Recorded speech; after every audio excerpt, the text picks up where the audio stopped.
Well, hello everybody! It's been a while since I last streamed. But yeah, today we will be checking out the Super Mario Bros. Wonder Nintendo Switch 2 Edition plus Meetup in Bellabel Park DLC, which is probably the longest name ever for a Nintendo game.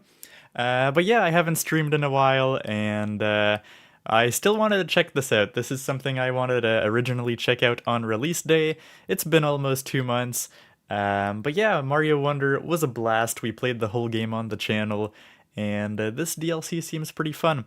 Uh, is there an echo in the audio? Let me know. Hopefully not. Let me have a quick listen here. But I don't think so. Hopefully. Help.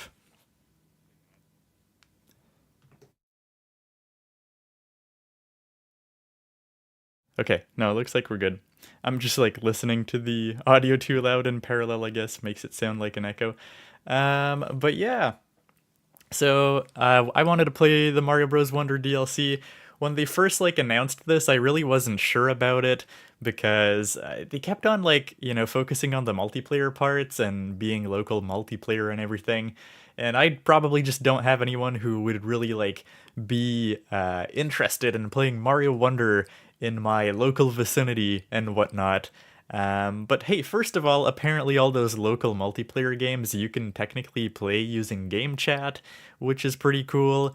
And second of all, Nintendo kind of almost like barely advertised the fact that there's apparently like 70 or 90, I forget the exact count, of like really awesome like single player challenge levels in this DLC. So yeah, in the end, I think, yeah, I wanted to try it. I wasn't sure at the start, but it should be really cool and a good excuse to go back to Mario Wonder. So even though it's been out for like almost 2 months, we're doing it today because we're finally back to streaming. Heck yeah. But yeah, without further ado, let's hop right in the game. And hey Matt, how are you doing? Long time no see, of course, because I wasn't streaming. I haven't really been doing a whole lot YouTube wise, even just watching content recently, so I've been pretty busy. I'm sure we'll get to chat later about that, but for now, here we go. Super Mario Wonder Nintendo Switch 2 Edition plus Meetup in Bellabel Park. Okay. Is there sound? Hopefully. Yes, it's just like not very loud. I guess that's just the nature of this game. Okay. Yeah, it's not too bad. Alright, let me know if the sound is well balanced. But yeah, let's hop right into it. There's assist mode now, which is new. Kind of interesting, I guess, if it's like just separate. We can check out the details, I guess. We're gonna try to cover as much of this DLC in this like one stream that we can. I don't probably think I'll do the full DLC on stream. Like, this might probably be the only stream for this DLC, and then I'll probably just, it's a good DLC for me to just play on my own time, because they're little bite-sized challenges, which is perfect for me who's been very busy these past months and can't really get invested in any sort of big game. But yeah, so if you're wondering about assist mode, of course, it enables various supports to assist you on your adventure, such as a propeller flower, which is kind of cute, catching your fall and enemies being unable to damage you. Okay, you can toggle this mode on or off at any time via the menu, which is a bit different than, like, we already had characters like Nabbit and Yoshi, which, had supports in the way of their movesets. This is like a proper assist mode in addition to those easier characters.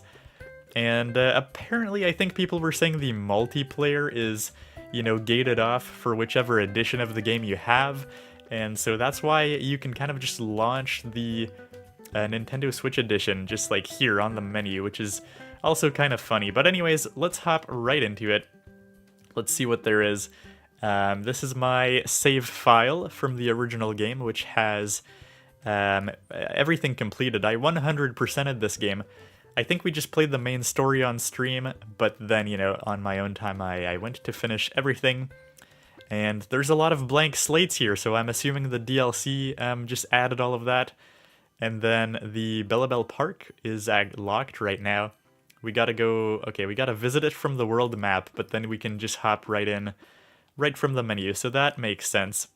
And yeah, it's telling me my save was transferred. and it still works the same way, where there's actually not multiple saves. Like, you can have one save per user. It's kind of weird and inconsistent how saves are handled on Switch game per game. But anyways, let's hop right in. Yeah, we're gonna do single player. What are game rooms? Is this new? Use online with friends or local wireless to play with others. Yeah, this might be new. I'm not too sure. And then we got game share as well. So yeah, I guess you can probably game share the regular campaign now, can't you? So that's pretty cool. Co-star Luma is new, Rosalina as well. And looks like we have like Rosalina just unlocked from the get-go. So yeah, let's just go with Rosalina. We gotta try it out, right? Okay. Pretty cool. Okay, and we get a proper intro to Rosalina as well. The stars await. Nice. Not sure if that would have happened if I hadn't picked Rosalina, but I guess yeah, now we know. Okay, Rosalina and Luma have arrived in the Flower Kingdom. Yeah, I saw that, Matt, saying you bought yourself an Xbox Series S for Game Pass, because the new games be nice. It's funny, because like Xbox is probably in its lowest low. Well, okay, maybe a few months ago, people are somewhat optimistic of the new like CEO for Xbox. But Xbox has been really low, and it's funny to see you go against the trend and go for an Xbox. Which, like, did you have one before at some point? Probably not, right? Anyways, but an entrance to Bellabel Park has been discovered in Pipe Rock Plateau. Okay, time to check it out. That we will. We will do exactly just that. Somebody, anybody, help, please, save me! Okay, we've got a recruit Poplin. Prince Florian. Oh no! It's another one of those awful plants, and it's caught that poor Poplin. Alright, well, let's check it out. We are in Pipe Rock Plateau. And we have, yeah, essentially everything covered, as you can see, just from back in the day. But we've got 3 more that are locked behind this new activity here. So let's give that a whirl. Alrighty. Phew, saved at last. Thanks for coming to my rescue. I was on my way back to the captain after finishing a task when I got all tangled up. But now I'm free, so I better hurry. It's off to Bellabel Park for me. Huh? Bellabel Park? Yeah, the captain discovered the park. It's a wonderful place. Wait, if you're heading this way, you must be hoping to join the brigade. I'll be more than happy to show you around and help you with introductions. Join the brigade? I think there might be some kind of misunderstanding here. Now, follow me. Well, that was sudden. I'm really curious about all this, though. Let's check it out. That we will. You paid $140 for an Xbox Series S? That's not bad. Yeah, you'll definitely get your money's worth. Game Pass is so expensive now, though. Welcome, alright, are we ready? To reach Bellabel Park, we'll need to ride a minecart. So let's get going, yeah? All aboard! Alright, let's do it.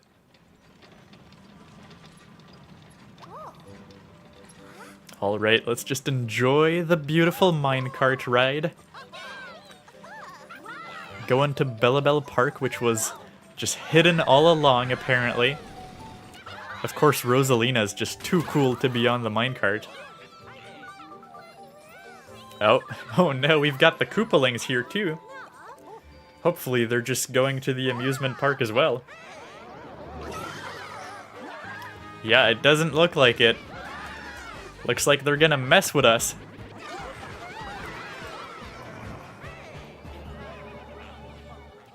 Well, a bit of smoke ain't so bad.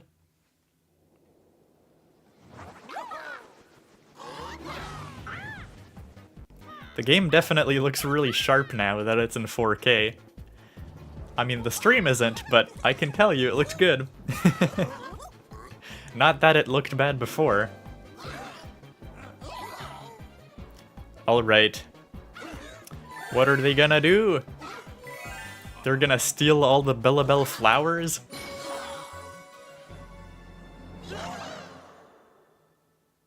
You know, for all the hate that the Koopalings got kind of in the new Super Mario Bros. Era, it is still cool to have them back, especially after the really sort of lackluster boss battles that we had in the original Wonder game.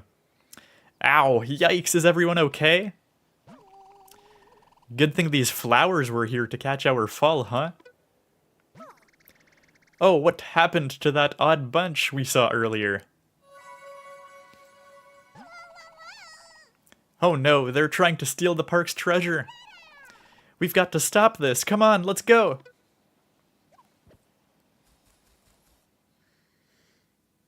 Man, why can't they just have fun at the amusement park like the rest of us? We need to head this way, right? Then let's hurry. Weirdly, this is like the most story we've ever gotten in like a 2D Mario game. Just like actual dialogue and stuff. Oh, it's a Plucky. They're in charge of deliveries. They'll deliver everything from cargo to correspondence. Oh, okay. Whoa, a flower pot? Hold on, this isn't just any flower pot. I sense that it has some amazing power. Okay, yep. We're just gonna transform. Wow, now I bet you'll have no problem driving off those meanies. Sure, turning into a flower will be the way we save the world. Okay, yeah, and you have like flower platform. Well, they're not really platforms. I don't know if they're platforms if you're in multiplayer. Like, can other players jump on it? I don't know. But yeah, the game looks really good in 4K, that's for sure. But this is the type of game that, like, even at 1080p looked just solid. So I'm not too worried. Flower jump. Oh, okay, so we've got like a little Yoshi hover jump as well with this power up. That's kind of funny. Okay.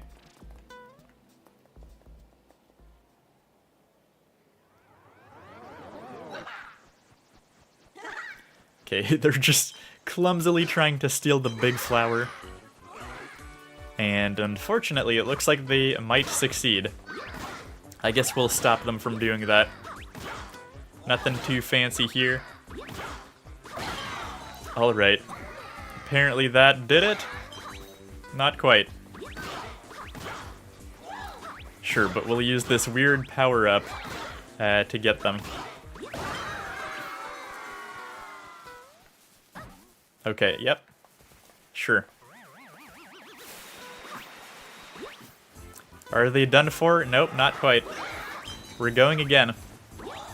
Since this is like a forced boss battle at the very start of the story, obviously it's very easy. You can't really fail it. Okay, well, off you go, guys. Take your places. Go to the boss battle chambers that you need to be in. And we are gonna hopefully save the big Bellabel flower at the very least. Okay, you got a Bellabel flower. Nice. Yeah, I'm like curious to see how like substantial this DLC will be. It has kind of a nice intro to it. You know, like I said at the start, they were giving the impression that it was almost only multiplayer content, but apparently there's a lot of like cool single player challenges, so you know, that's kind of interesting to see. Phew, we're lucky that they didn't make it off with the largest treasure. Hey, and we got Captain Toad. Hey there, hi everyone. Everyone okay? Oh hey, I recognize you. It's me, Captain Toad, fabled explorer and treasure hunter. I discovered some mysterious ruins in the Flower Kingdom called Bellabel Park. After a long and dangerous expedition, I found the incredible treasure of these ruins, the Bellabel flower. But now, the Koopalings have flown off with most of the treasures. I see, so that's what happened. What they've done is what they've done is unforgivable. But you're here just in time. Help me recover the stolen treasures. You, me, and the Toad Brigade will show them what we're made of. Wait, what? You want us to help? Yep, it's settled. Fear not, our new recruit will look for the Koopalings. Who, me? You're going to let me pitch in too? That's right, and I'll get a head start on chasing down the Koopalings now. With that, I'll leave you to it.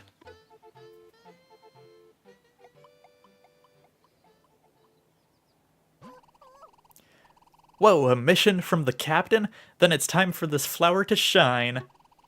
I'd better get started right away. If I find one of the Koopalings, I'll send word to the brigade tents. What exactly are these brigade tents? They're tents that the brigade uses for the survey work all over the Flower Kingdom. Let's see, where's the nearest tent?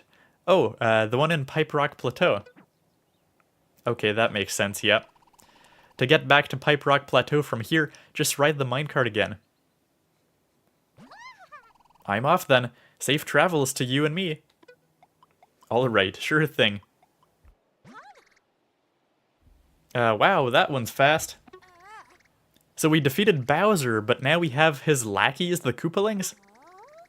Yeah, it is kind of funny when you, like, go for the Koopalings after beating the game.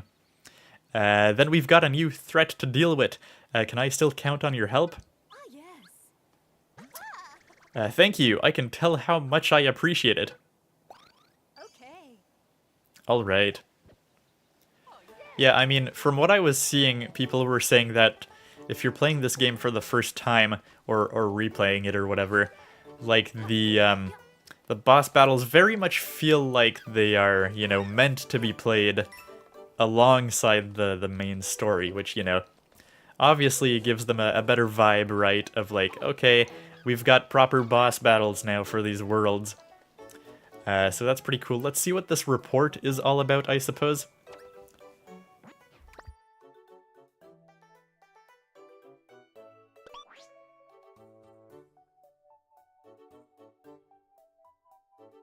Okay, so we got report number 1. I've enlisted the Toad Brigade as a recruit. I'll be using these reports to keep track of my brigade activities. I'm trying extra hard to become a fully fledged member. Alright, so it looks like they're just reports from the Poplin recruit that we saw. And what do you have here? I'm attempting to solve the mysteries of the stone slabs here in Bellabel Park. I don't suppose. Do you also have interest in the stone slabs? Heh. What a silly question. Clearly your excitement is barely contained. If I figure anything else out, I'll let you know, so check in sometimes, yes? Yeah, so like, okay, let's go fight the Koopaling, I guess, in Pipe Rock Plateau, just for the fun of it. But yeah. Oh, Matt says you're also working on a video for specifically this edition of Mario Wonder. That's very cool. I still need to watch. I don't think your mixtape one out as yet. I was kind of tempted to maybe try out the game. I'm not too sure what to think about it yet. But also, yeah. What do you have recently? I'm just trying to think. There's a lot I have on my watch later that I need to get to. Okay. Oh, that's right. I think the brigade tent is north of here. Okay, I want more info about the Koopalings. Let's go to the tent to get updated. Let's do that. Yeah, but that was a pretty good price you got for the Xbox Series S. I don't know if, like, Game Pass pricing is actually worth it these days, but I guess you play a lot of games, so maybe in your case, probably. Hey there, hi there, I've been waiting for you. I've been chasing those Koopalings all over the place, but I'm getting nowhere. Gah, I hope the stolen treasures are okay. Thinking about it makes me so mad. I'll straighten out those fiends once I catch up with them. Huh?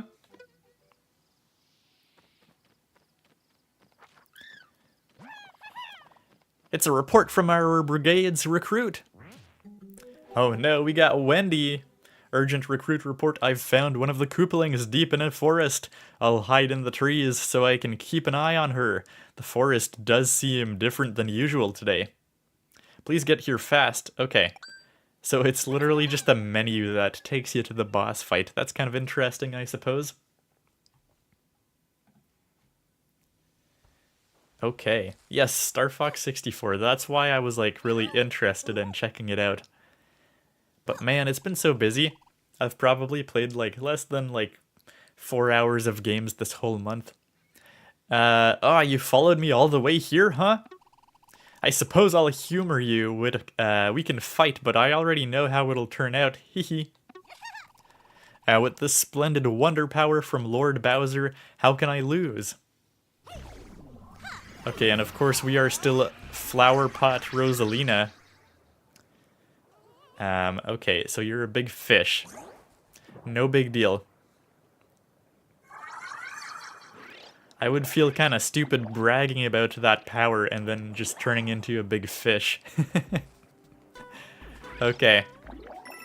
So we still got some standees and stuff like that. So these are like the helper blocks, right? Probably because we have the like purple switches turned on in our adventure somewhere. That's how it works, I believe, right?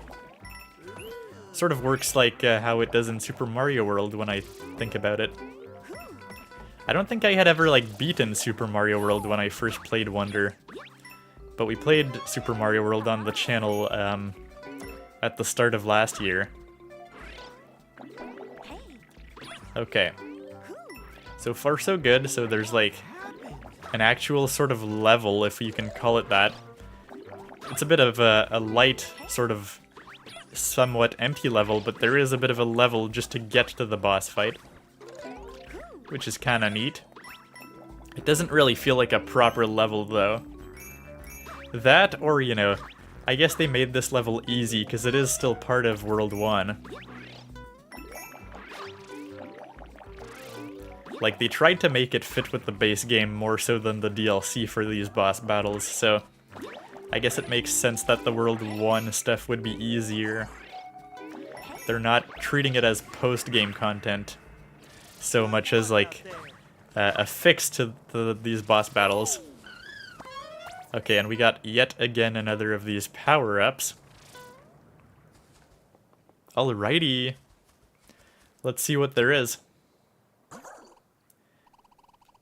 You're not half bad, but I'm better. Allow me to demonstrate. Matt's saying can't wait for Video Game Christmas, which is June. Fair enough, yeah, I don't know. Well, I guess there is still Summer Games Fest and stuff like that. No E3, but still pretty good. Okay, hopefully I can just jump on Wendy, right? Yeah, okay. It is still a Mario game after all. I don't know, I would have thought you would have needed the new power-up or whatever. But the new power-up can't do much in this scenario. I guess it can get rid of these small fishes. But I'd argue, like, this month is Video Game Christmas for new games coming out. There's a lot of games coming out, like, this week. I don't know if there's ever been a week where there's, like, 3 games I'm, like, pretty interested about coming out at the same time. Like, I think on Tuesday there's, like, Forza Horizon 6, and then a bit later there's, like, Lego Batman, and there's also the new, like, James Bond game, which looks pretty cool, coming out this week. So yeah, like, literally, I can't really recall many times in the past where there's been, like, 3 fairly high-profile games I'm interested in coming out in the same week. How's the sound, by the way? Is the game too loud or too low? Because sometimes, you know, games have different volume levels between one another. Okay. And that's not to mention that technically Yoshi is this week too. I wasn't thinking about that one because, I mean, there's so much to play right now. I think Yoshi's just gonna get the short end of the stick for me. But yeah, like, yeah, Yoshi as well this week. There's so many games coming out this week. And I feel like there's even more that I'm forgetting. Okay, Rosalina reached the goal. So we got another of the Bellabel flowers, one of the smaller ones this time. But I guess there was like 8 or something that were stolen, one for each Koopaling pretty much.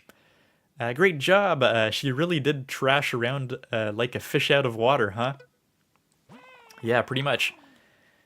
I was afraid she'd flop and trash all the way over here. Alright, time to head back. Let's meet up in Bellabel Park. Alright, let's do that. Now that we got Captain Toad, will we unlock the single player challenges that I so dearly want? Alrighty. So we got one. And yeah, just based on the knots in the vines, looks like there's maybe like 6 more. Does that make sense? Yeah, probably. If I look at the petals here, it would seem like there might be 6 more as well. Alright, we've recovered one of the treasures.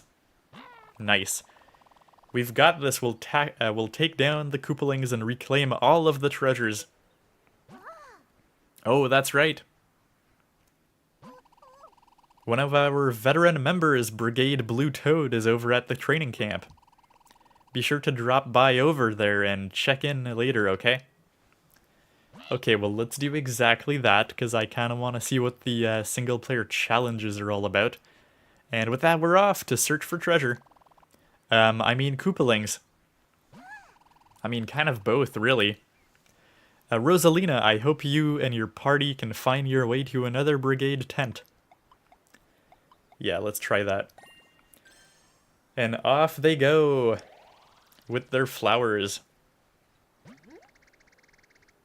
What would Brigade Blue Toad need at the training camp? Let's go find out.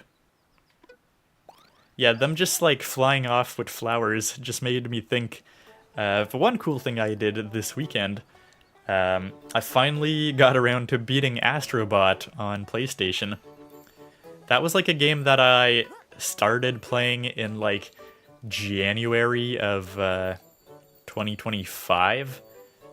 And then, yeah, I don't know, I guess like other games came out or I got busy and I kind of put the game down for almost a year and then I started playing it back again at the start of this year, but I've been pretty busy so far this year, so, you know, it's been like going at it slow, but I finally beat it yesterday, or before yesterday, and I was going for 100% though, so I beat, literally got every single bot before going for the end boss battle, so fully completed Astrobot.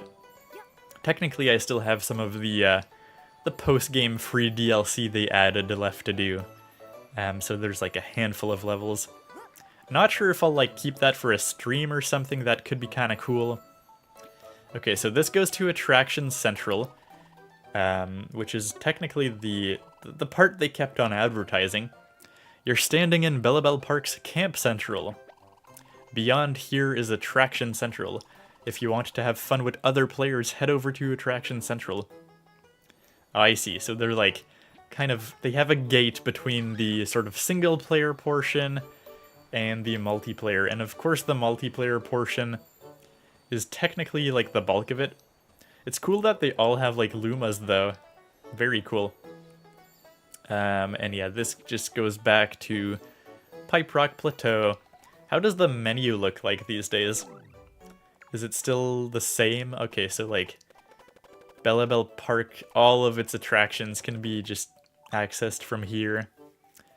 And I guess the kingdom map as well.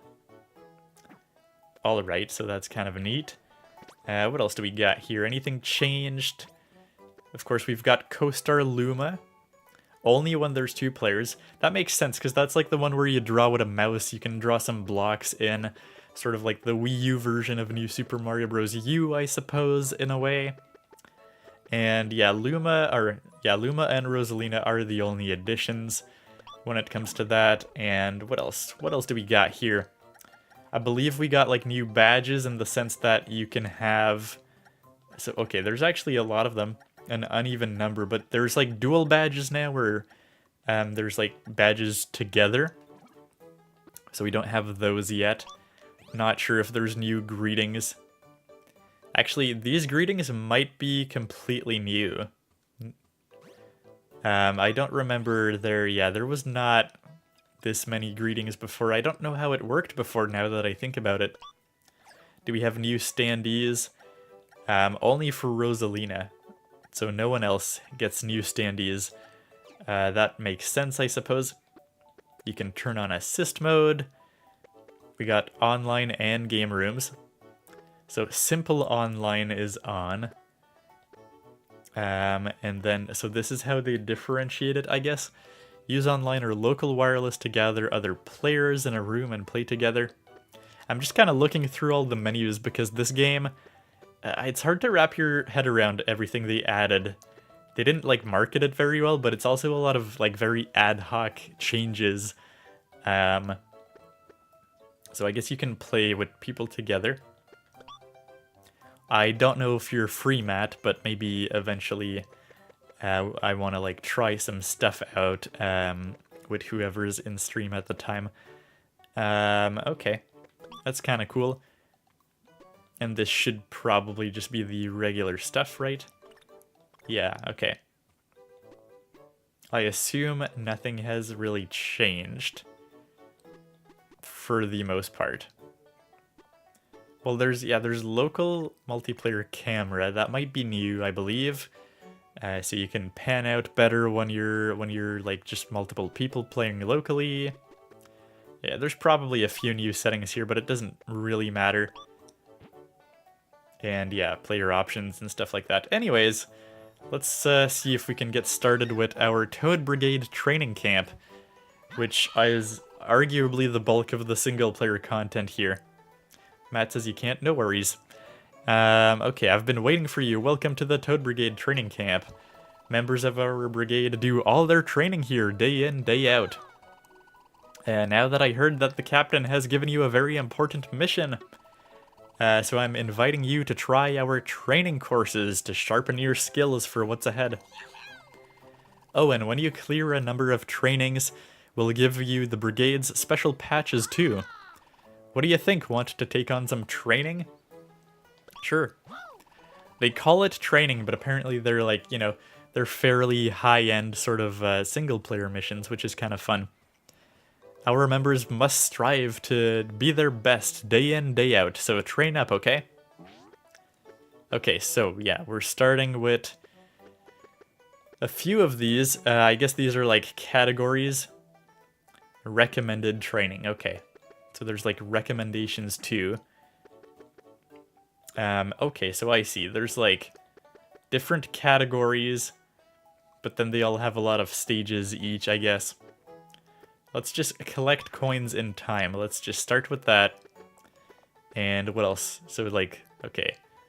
This will unlock once you achieve Recruit Explorer. Okay. So you get more, but I guess it's still the same category of just challenges, I guess. Okay, let's try it out. Let's see what there is. Okay. And we still get to choose our badge. Is this all of the badges? I think not, right? Let's go for the Prince's Choice. Which I don't know if the Prince's Choice is like random, or if it's actually like smart. But let's do, sure, boosting spin jump. I forget what all the badges are in this game, so I don't know what's like the best or whatever. Coins, quick! Okay, 45 seconds to collect all these coins. Oh man. Oh no. See, that's where the spin jump that it gave me is actually worse.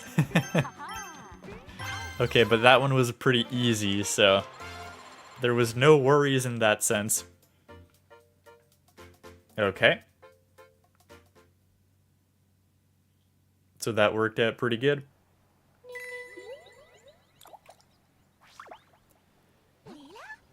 Oh, look at that! You got some Bellabel water.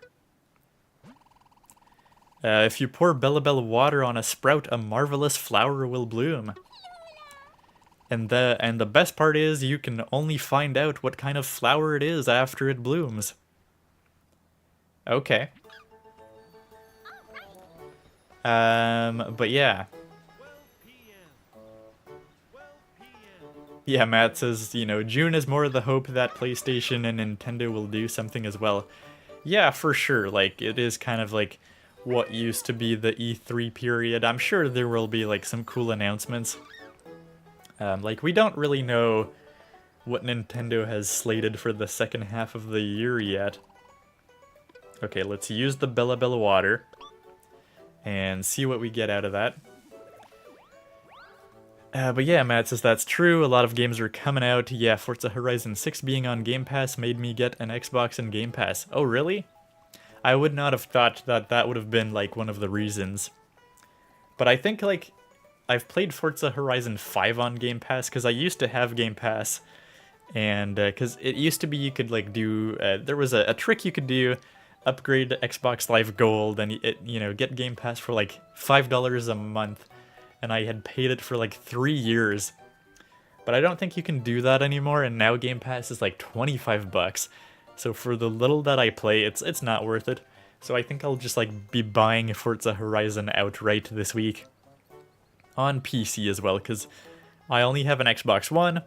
Never bothered with getting a series console because I have a good PC now, so, you know, why would I need a series console? I've got the Xbox One. It sort of fills in the gap of playing Xbox One games and 360 backwards compatible games. And for everything from this generation, I've got the PC and the PS5 and the Switch 2. Okay, so we got Misty Bloom growing in tight formation. This vivid flower brings a brightness to even the rainiest days. Okay. It's always lovely to see a beautiful flower bloom. The captain himself asked me to help make the park even more lovely, so, may I ask you to use that flower to help decorate the park? Sure, let's do it, whatever. Thank you so much. Please take these in floral friendship. Okay, so we're just collecting these flowers. When you're ready to decorate, come visit me at the spot. Okay. Which also, so yeah, clearly this is just like you can reuse it. I thought like it would just bloom a flower there, but no.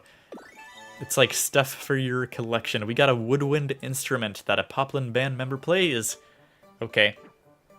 Sure thing, that makes a lot of sense, right? How delightful an instrument flower has bloomed. The instrument's flowers will help me add more players to our band. Oh, let me explain. I'm the conductor for the Poplin band, you see? I've dreamed of growing the band large enough to hold a grand concert. I know it's quite selfish to ask, but would you gather instrument flowers for me? I suppose. Man, everyone wants me to gather flowers. Thank you. I can't tell you how happy it makes me to hear that. I literally said I suppose very unenergetically. But sure. I'll be doing my part at the stage. There's just so much to do. Help every instrument flower bloom and we'll have our concert presto. Sure. But yeah. Let's see. This place, of course, he deals with flowers, but it looks like he also deals with amiibo. Which I forgot to bring to my desk to test stuff, so I probably won't. I don't think there's anything too crazy that they do, honestly. Now then, it's time to adorn things with flowers. We got park decorations, we got the flower shop, we got the flower collection, and we can scan in some amiibo. I don't know, yeah, it won't actually tell us what it does or whatever. So not to really worry about it. Yeah, we got park decorations. We can place stuff in Attraction Central. Okay, so I see. There's just a bunch of, I guess, places. Decorate the fountain. Sure, I guess. I don't know. Let's do it. Okay. Oh, beautiful, lovely flowers. So it like changed the look of it. And I guess it's just permanently unlocked now, so you can like just collect a bunch of flowers and a bunch of stuff. Looks like there might be other types of stuff we have to collect later on. To just unlock various decorations. So there's just, you know, various elements of all the parks that you can mess around with. So yeah, I don't know, it's kind of like whatever. Whatever, man. Let's just decorate this one. Now it's just slightly more blue. Slightly, just a darker hue of green, sure. I don't like it, so let's just go back. It's like, whatever, okay, man. We got that going. And yeah. What do we have in the flower shop? We can, like, buy specific flowers as well with the Bellabel water rather than like, harvesting it or whatever. That sort of makes sense if we need specific things, I suppose. And then we've got just our collection of flowers and whatnot. It's like, sure, okay, whatever. So a lot of flowers to collect as an excuse here. But other than that, nothing too fancy, nothing to really worry about. Clearly there's going to be something here eventually, right? Or is this all just decorative? We don't really know. I don't really want to plant more flowers now because I'm just scared that more dialogue happens. For a Mario game, this expansion has a lot of text to read so far, which is a little bit surprising. So let's just go and do a few more of these challenges. We did one of these. We still don't have access to a new one or whatever. So let's just do this one. Let's get rid of some enemies. Obviously, they're going to start out pretty basic, so that's kind of possibly worrisome. Can I just do this without, like, a badge? Okay, maybe we can just do that. We got the parachute. Okay, jump against a wall. Let's do this. I'm just, like, looking for... I guess you can do it without a badge. But whatever, I selected this one. Because why the heck not? Defeat enemies fast. Okay, 45 seconds, let's do it. I'm expecting... Okay. It would be nice to have, like, just a Koopa shell or whatever. Okay, well that was pretty short-lived.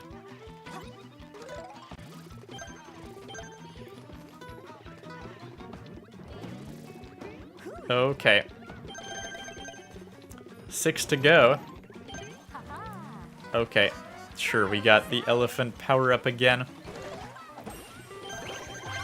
Nice. Okay. So yeah, obviously starting off pretty easy. That's like possibly the, you know, the trickiest thing in a Mario game. They haven't really done Mario DLC that much in the past, but like, you know, it's kind of a balancing act where like, okay, you beat this full game, including all the special worlds with the crazy hard levels, and now you kind of just find yourself post-game back to easy levels, because they also got to make this like DLC accessible to people playing the Switch 2 edition for the first time and doing this alongside starting the game. So it's always kind of a difficult balancing act, but whatever. The captain was right about you. You'll be an invaluable part of our brigade soon. So let me present you with your first patch. Proof that you're now one of us. Let's go, expedition team. We got the recruit explorer. Okay. Not bad. So like already you will be able to do more levels. Now that you're members of our brigade, you get our official backpack. Okay, that's kind of neat. Whenever you earn patches, I'll slap them on your backpack where you can see them. Nice, okay. Oh, and we added some trainings to ramp things up. Give them a try, okay? The first step to excellence is training, so are the steps after that. Keep climbing. Okay. Did we unlock some tricky missions? Oh, okay, right off the bat, yeah, there's like 2 more missions for each. Actually, there's even more than that for some of them. So that's kind of fun that we got the options for some diversity here. I assume the extra training might be like actually pretty hard. Maybe, hopefully. Oh, we can view the backpack as well. Okay. Really, it's just showing us the patches we got. Let's see. Clear the course and avoid enemies. Okay, yeah, they also have like a fire rating, so this is like 2 fires.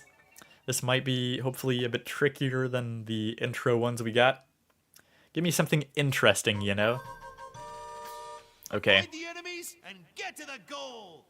Matt says, isn't this like Mario's first DLC, or am I forgetting some long forgotten 3DS DLC? I was gonna say that, yeah, I was like thinking it's like the first DLC almost when I was saying that.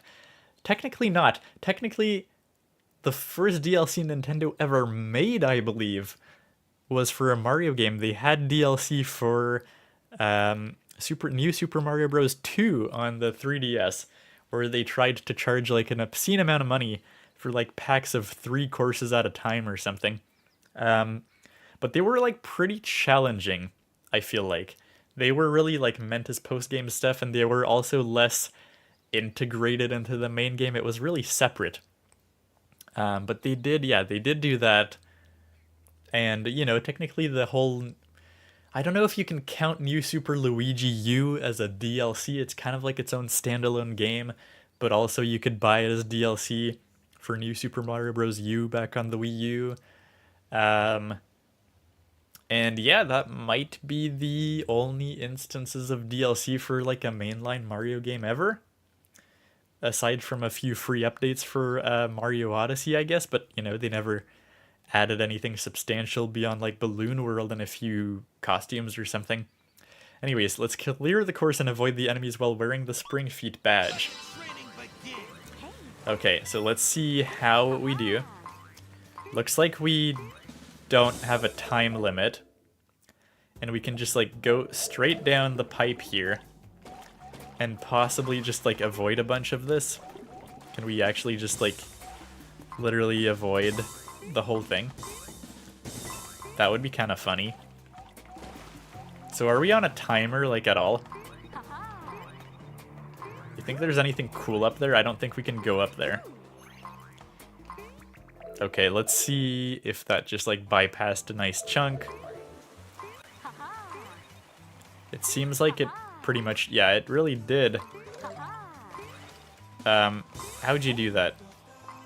Oh, maybe I'm supposed to... Is there like a wonder effect that I missed that I could have...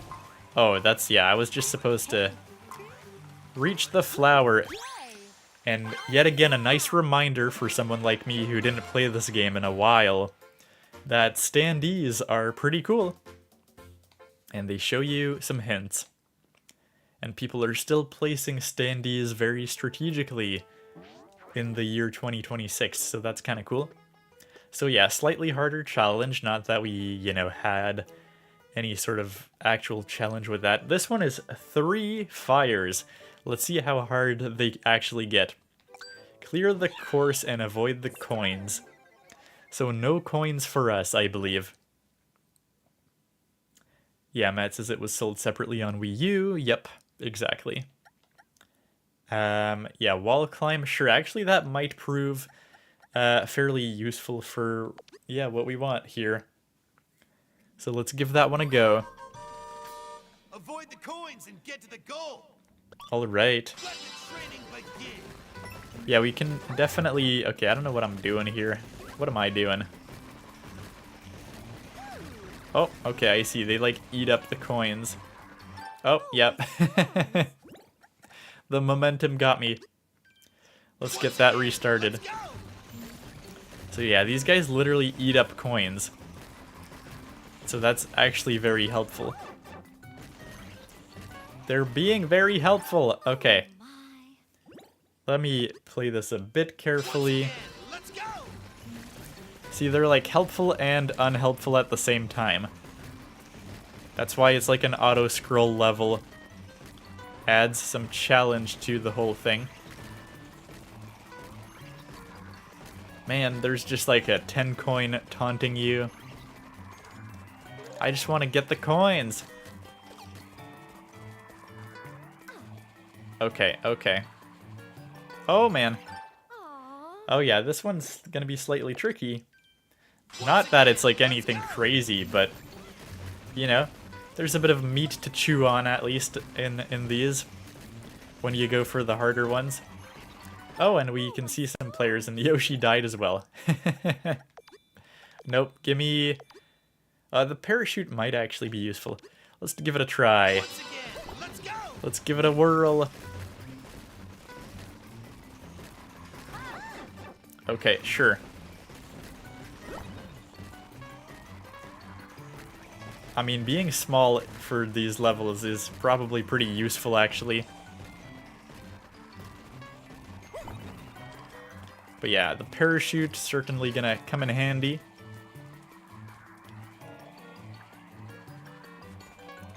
Okay, okay. Just whatever these munchers do to me, please don't get me. I think, no, you can't. I was like, I'm not sure if you can use the vines across the gap. The answer is no, you can't. Oh man, oh, somehow I survived that Goomba. I'm not sure why or how, but sure. Oh man. Okay.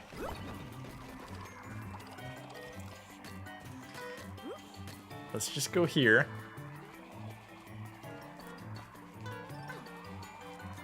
Uh-oh. Okay. Luckily the hitboxes were pretty friendly for that one. Yeah, so I guess the best way is to go here, and the parachute hat is actually pretty handy for this one. It's not a bad choice. Is there anything good here? No. Oh, that's a coin. Luckily it doesn't count as a coin that we can't get, or whatever. Okay, we're somehow, you know, we're able to get some amount of coins while doing that, which is somewhat funny, but also appreciated. Oh yeah, we can literally just pick up the POW block. Not that it did much. Oh, that was close. But I very much appreciate the parachute right now. And yeah, I don't know why the POW blocks are here. It's not really doing a whole lot. Oh my god. Okay, I'll take the hit. If that's what it takes, I will happily take the hit. Oh no. Oh no. What have I done? Uh-oh. Uh-oh. Uh-oh. We gotta get the flag! Nice. Alright. So definitely the level 3 sort of levels, they're more fun, you know? If you're not a total Mario noob, they're nothing crazy, but at least they do pose a little bit of a challenge to keep things interesting. Bull Rush coming through. Let's just keep on avoiding some coins. So obviously the type of levels we got, they kind of repeat, but the levels themselves, like, you know, the context changes in a nice way, so it's not too bad. And yeah, challenges like this can certainly be very fun. Okay, we're gonna try to speedrun this one. I kind of forget what the whole purpose of, like, hitting the standees does. I think they're, just like checkpoints, right? But it doesn't really change anything in the case of, this, where it's like instant fail. Okay. Okay, the Bull Rush is gonna come after me, though. Okay, don't ask me how I'm holding this shell and the hat at the same time. That doesn't make a whole lot of sense. Okay, let's get him, because we gotta get the top of the flag. Oh, I missed it. Well, you know what? It still helped out. So we get like 10 for first clear. Do we get any other like bonus Bellabel waters for doing anything special? I'm not quite sure. Okay, let's see. What else do we got here? Floating high jump. Yeah, so this one, I guess we're forced to use that specific badge. And we just gotta, like, avoid the enemies and stuff yet again. Oh yeah, Matt said earlier, like, yeah, there's like 20 other games you want to buy that are on Game Pass. Yeah, I mean, if you play a lot of games, Game Pass is probably still a good value. I mean, they also literally just lowered the price and everything. Avoid the enemies and get to the goal. But also, like, yeah, I don't... Even though there's a lot of content I would like to play on Game Pass, it's just like, I don't play enough games per month to be worth it anymore. Like, literally, yeah, like, it's 25 bucks a month. If you're gonna take more than, like, 2 months to play a game, you're literally, you're just almost better off buying it at that point. Oh, man. I forgot that I don't have the parachute hat anymore. I've got, like, just a high flutter jump thing now, which is also still useful. Oh my god. Okay, okay. Oh my god. Okay. So far, so good.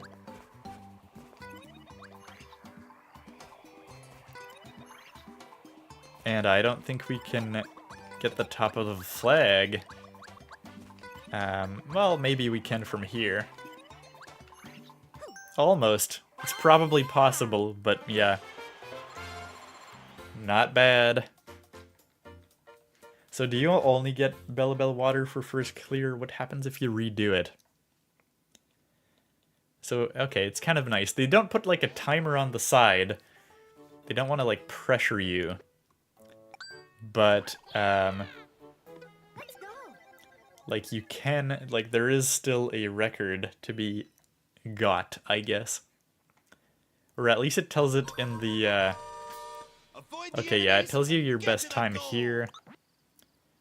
And there's some details you can check out for whatever badge you have. Okay, let's see how good we can do.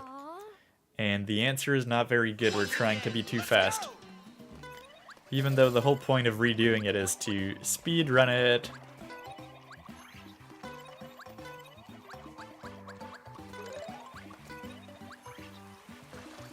Okay. That was actually pretty close, okay. Oh no. Oh no. I probably could have gone the whole way. Oh no! Oh, okay, that was close. But we did it, we're okay. Everything is fine. Okay, and we're just speedrunning it, so let's not get the top. There we go. Do we get any rewards for second clearing it? Doesn't look like it. Nope. But we do get a new high score and a little postcard. Those postcards are always kind of funny. I think you can just, like, check them out in the menu. It's like what the postcards are, like, right here. You can look at it, you can screenshot it, but it was always kind of somewhat pointless. Yeah, you're holding the shell with your knees. That's fair. When I was, like, holding onto the hat. I mean, yeah, you could do that technically, I suppose. Okay, let's do a few more. Let's get a feel for all the categories. And then we'll check out some of the other modes that this DLC kind of added. So even if we did all the fun extra ones, which are harder, yeah, we still don't have new ones unlocked or whatever. Looks like we need 10 completed courses to get the next badge. Or the next level of courses unlocked. Let's clear the course in time. It's literally just a speed run. And let's do a hard one to start. Let's see how good it goes. Here we go. Hoppycat. Let's have fun. Hoppycat trial. Hopping away. And what do we got? The jet boots? Get to the goal. Yes, we got the jet run badge. Let training begin. Okay. Oh man. That didn't go so well for us. Once again, let's go. Oh man, what am I doing? Seriously, what am I doing?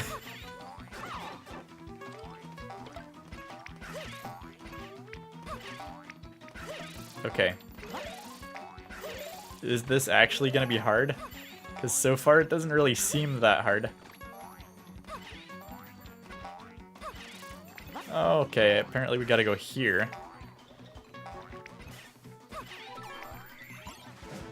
Uh-oh, uh-oh. Am I just supposed to go here?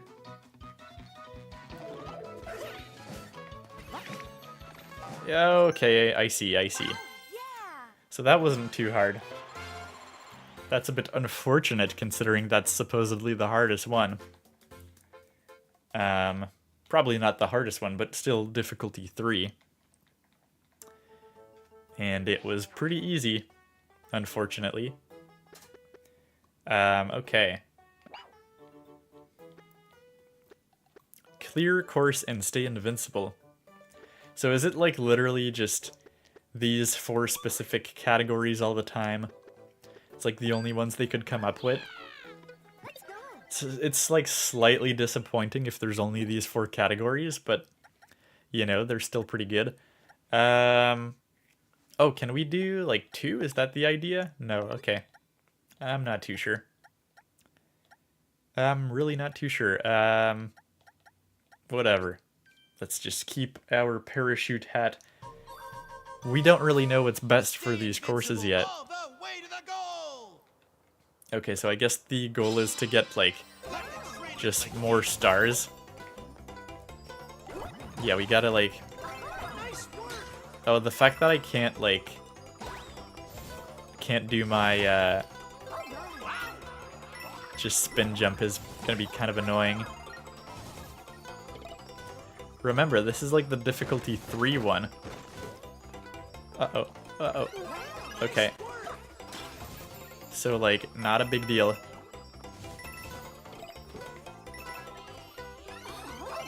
Okay. I'm seriously not sure why this is considered, like, difficulty 3 right now. Because it's pretty straightforward. Very straightforward. Okay, and okay, we got some bonus for wonderful clear. Whatever that means. Not sure what's the exact criteria for that. There's probably difficulty 5? I don't... Well, okay, maybe. Yeah, you could be right, I suppose. I don't know why I was, like, assuming there's only 3, but... Yeah, I could see that being a thing. That would be nice. I hope so. But yeah, it's pretty cool. I'm not sure, like, okay, looks like there are at least 60 of these, I guess, because there's, like, some unlocks in the top right for 60. So there's at least 60 courses. There might be 60 total, who knows. You know, it's still a fair amount of nice solo challenges. And I'm pretty sure you can also do these with friends. Okay, there's actually a lot more of these extras.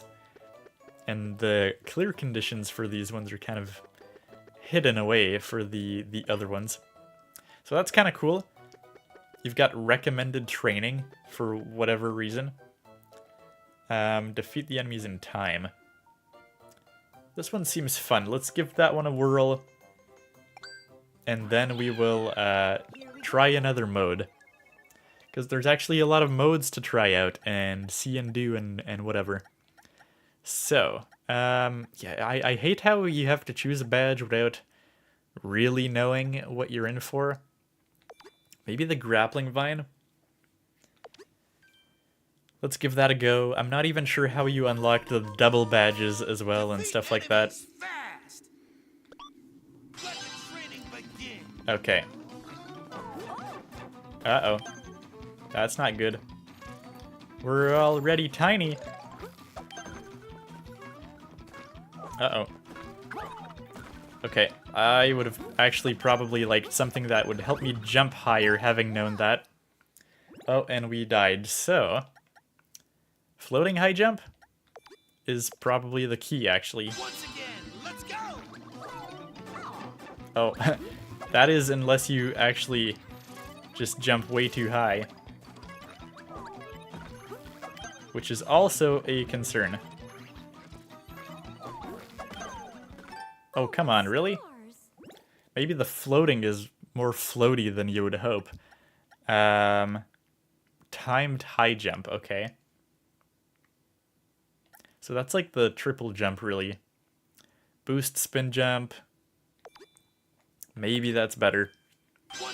Like, we'll have more control about it. Okay. Okay. Oh my god. Okay, well, now we got this. Can we just trivially get rid of them with this power-up? Kind of, yeah. It seems that way. Also, the flower platform probably, like, sort of saves me from getting hit. Okay, I mean, that worked out pretty well. All things considered. Not a bad little badge to be using for that one. Let's see.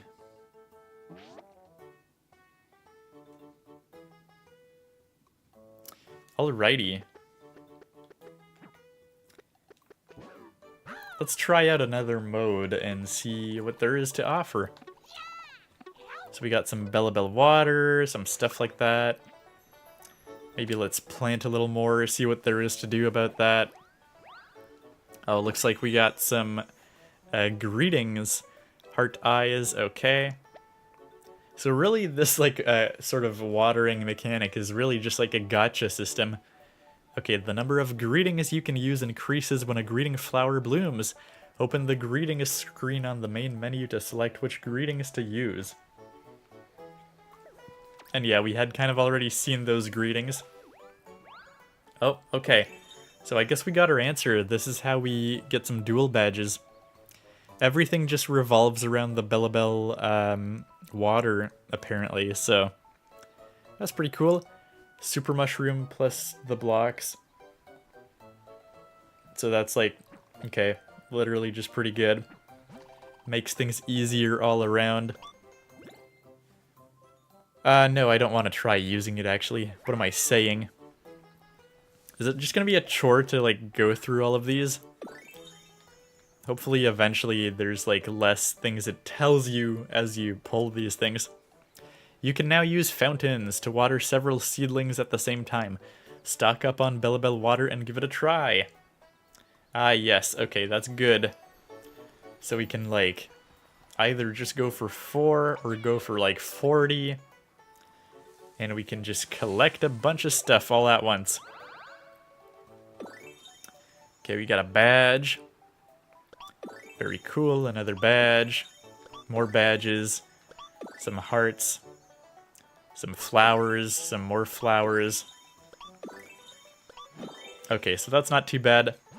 Clearly they knew that their system was a little slow.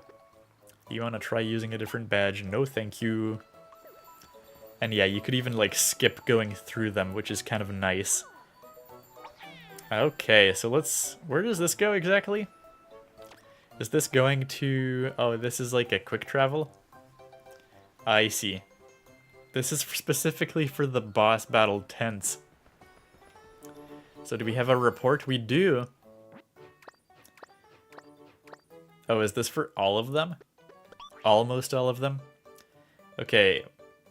So we got a mission for the Koopalings here. I found a large and fluffy cloud. I've always dreamed of walking on the clouds. That Plucky looks kind of worried, and I'm not sure why. Okay. And my backpack was stolen. It was carrying something of great value. Okay. So I guess these are not necessarily all boss battles. That's kind of cool.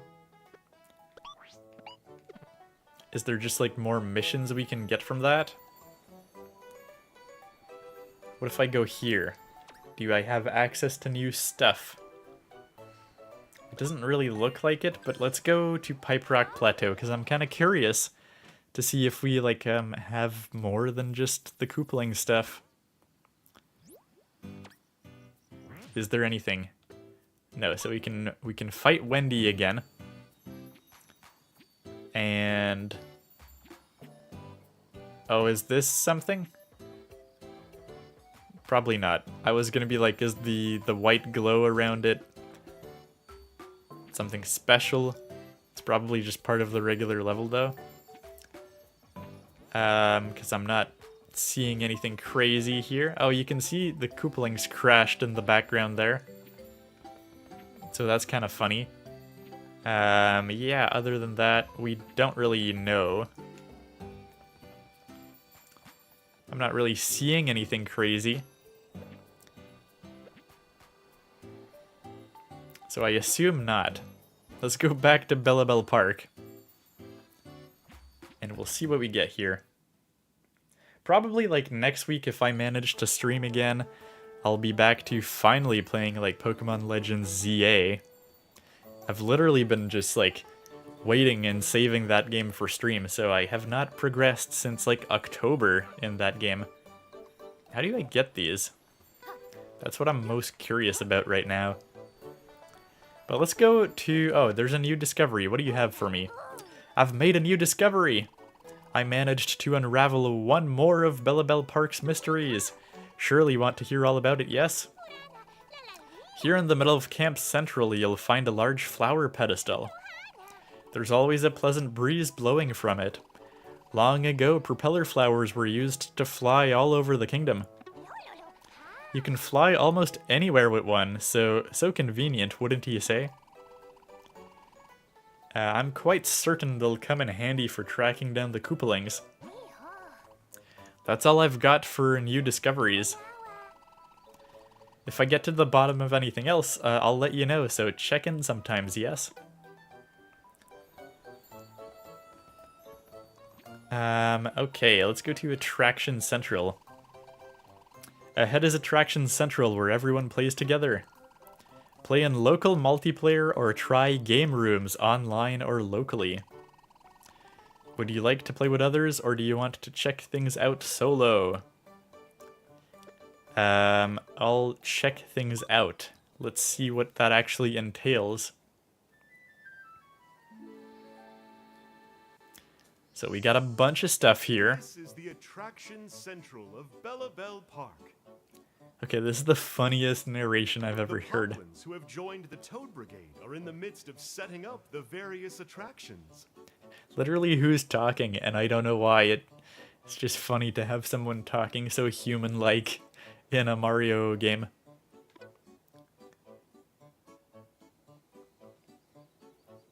To the left is the local multiplayer plaza. If this is supposed to be talking flower, this sounds bad. This is where you can compete or play co-op with others in local multiplayer. They probably just voiced that because they wanted to make it more kid-friendly. To the right is the game room plaza. This is where intense competitions are held. Hop into a game room to play. I don't know, I just can't get over the fact that this is like weirdly narrated. Finally, in the center, you will find the attraction tour. Here, Wiggler will serve as your guide for all of the exciting attractions. Alright, so we'll just go there, I guess. Why not invite someone to play with you? Nah, man. Wow, this all looks fun, don't you think? This is my first time here, and yet it all feels so familiar. Do you mind if I look around a bit? Don't worry, I won't be too far away. Okay. Simple online disabled in Attraction Central. Okay. That's good to know, I suppose. So we can do, like, game rooms and whatnot. But let's see what there is to do. Let's go talk to the tour guide here. The attraction tour isn't quite set up yet. Until then, maybe check out the attractions? There's lots of good ones. Okay, that's kind of funny. I would have thought the tour... So this is the local multiplayer area. The local multiplayer plaza, home to local multiplayer attractions. there are co-op attractions in this plaza as well. Versus attractions, you can team up toe-to-toe, so take your pick. Okay, head to the main menu if you want to switch to local multiplayer. That makes sense. Does this do anything? Nope, just, well, okay. It makes a sound. Can be happy about that. Can I jump here? Nope, okay. That's kind of funny. And we got more Bellabel water here that we can just use. So I guess they just kind of conveniently place it in both places, but they just do the same thing. So like, sure, whatever. We just got a lot more flowers.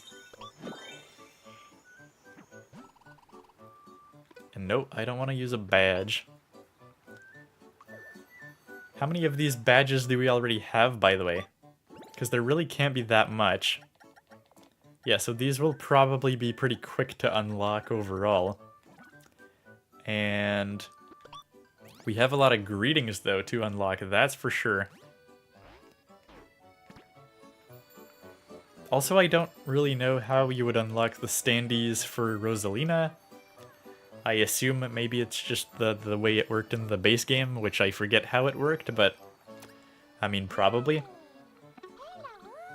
Okay, you know the bright red scarf a Plucky wears that matches with Captain Toad? Those little flappers must really like the Captain a lot. I should wear something fun like that, maybe a watering can as a hat? Yeah, so I forget where you would get the, like, Captain Toad missions. But I've heard a lot of people say that they are, like, one of the best. So right now we're, what, in local multiplayer plaza, it says. Tour plaza.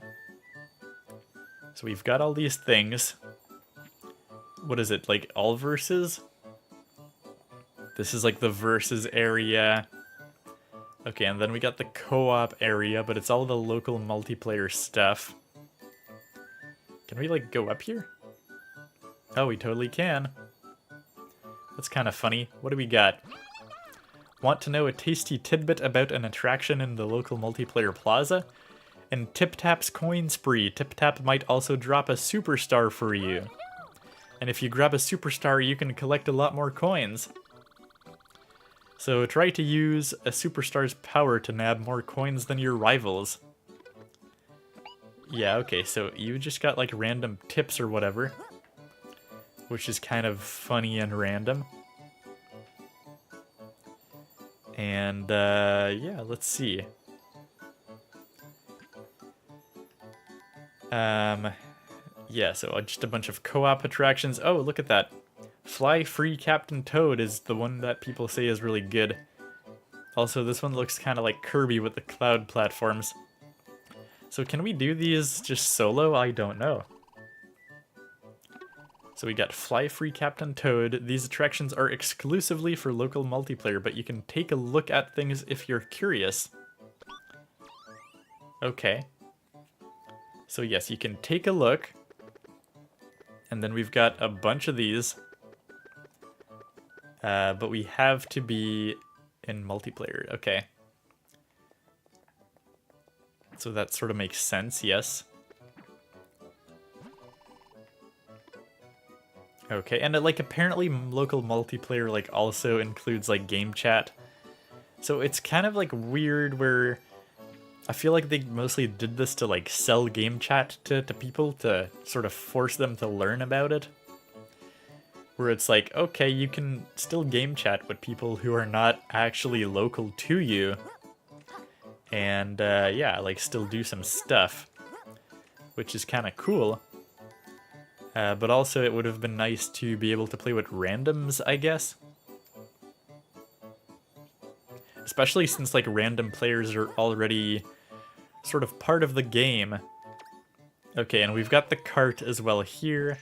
This is the same cart as before. And these like update daily apparently. So like we can just buy, these are actually really expensive. But sure. What's a dual badge? Okay, you can take advantage of 2 badge effects at once. Except unfortunately, or I guess it kind of makes sense, but it's not really like you can just match them yourself. They just have like pre-selected dual badges. Ahead is Game Room Plaza. All the attractions here involve playing with folks using other systems. Okay, so like these do not even work locally on the same system. That's like the one unfortunate thing about this DLC is like a lot of the content works only in specific scenarios and yet you're still paying for it, so it's kind of like, that's kind of rough. But from what I understand, even though they kind of poorly advertised it, you can do a lot of the stuff with game chat. But yeah, I don't know, Matt, if your like mixtape video is out already. I'm curious to have your thoughts on it. I was not sure if I was gonna pick it up, because it seems kind of interesting, but also I just like hear a game is like 4 hours long and I'm like, oh man, I kind of want to play it just for the sake of, you know, cramming an extra experience in the games I managed to beat in a year. You can take part in a number of different races to play games or Fanto Tag. For more information, check in with Professor Connect.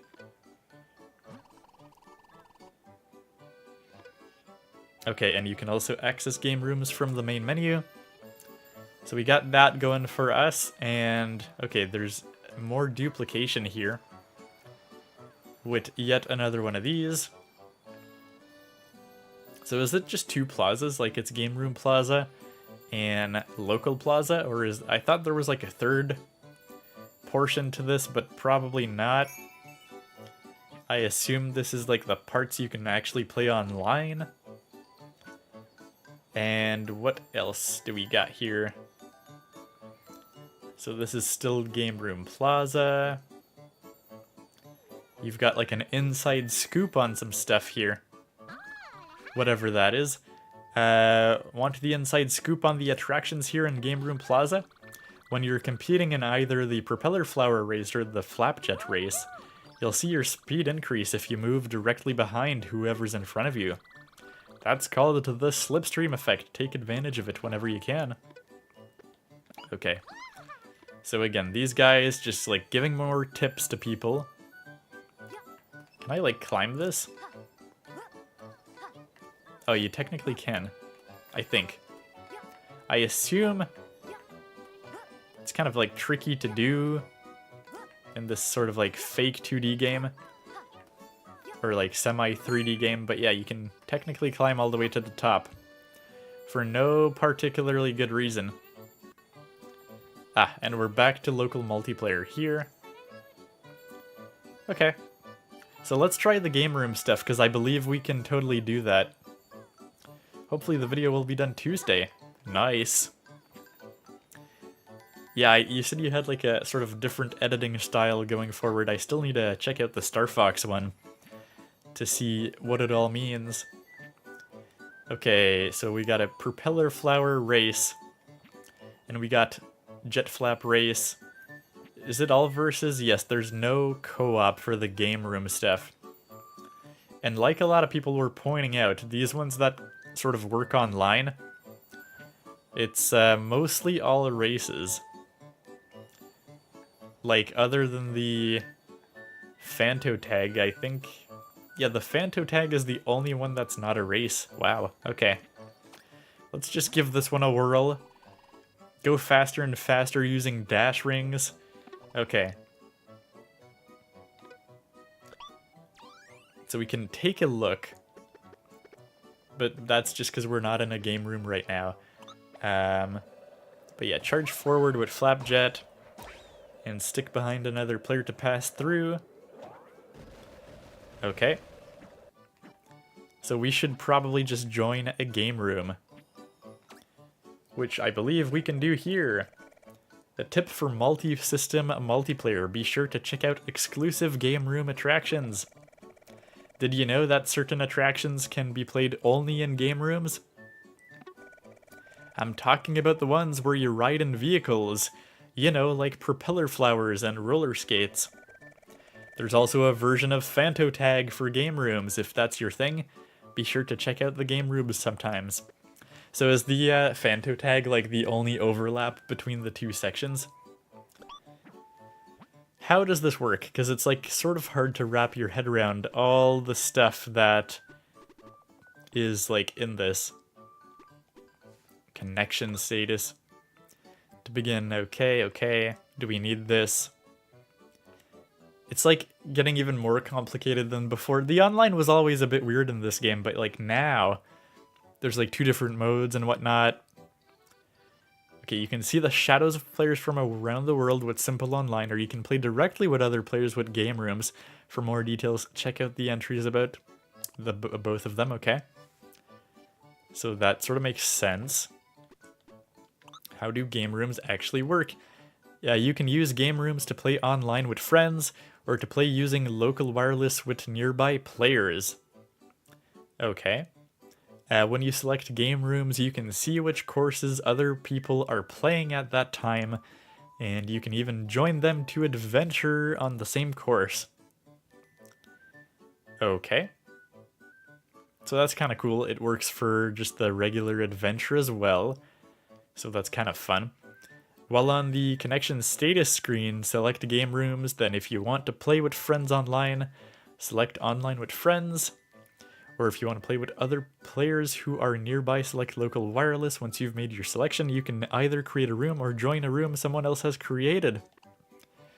In online with friends, you can create a room with up to 12 players to play together. And local wireless you can create for 8 players. Okay. And same type of content. You cannot access game rooms if more than one person is playing on a single system. If more than one person is playing, select player options. Yeah, it gets like really confusing. And let's just pretend we understand all these.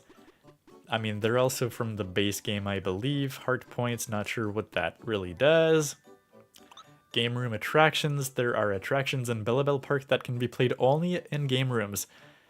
Gather other players in a room, then pick an attraction to jump into. After launching game rooms, pay a visit to Attraction Central in Bellabel Park. Once you've arrived in Attraction Central in Bellabel Park, head over to the rear right-hand side of the park. There you'll find Game Room Plaza, where you can take part in various races and play Fanto Tag. You can also check out Attraction Tour in the Central Tour Plaza if you want to play several game room attractions back to back.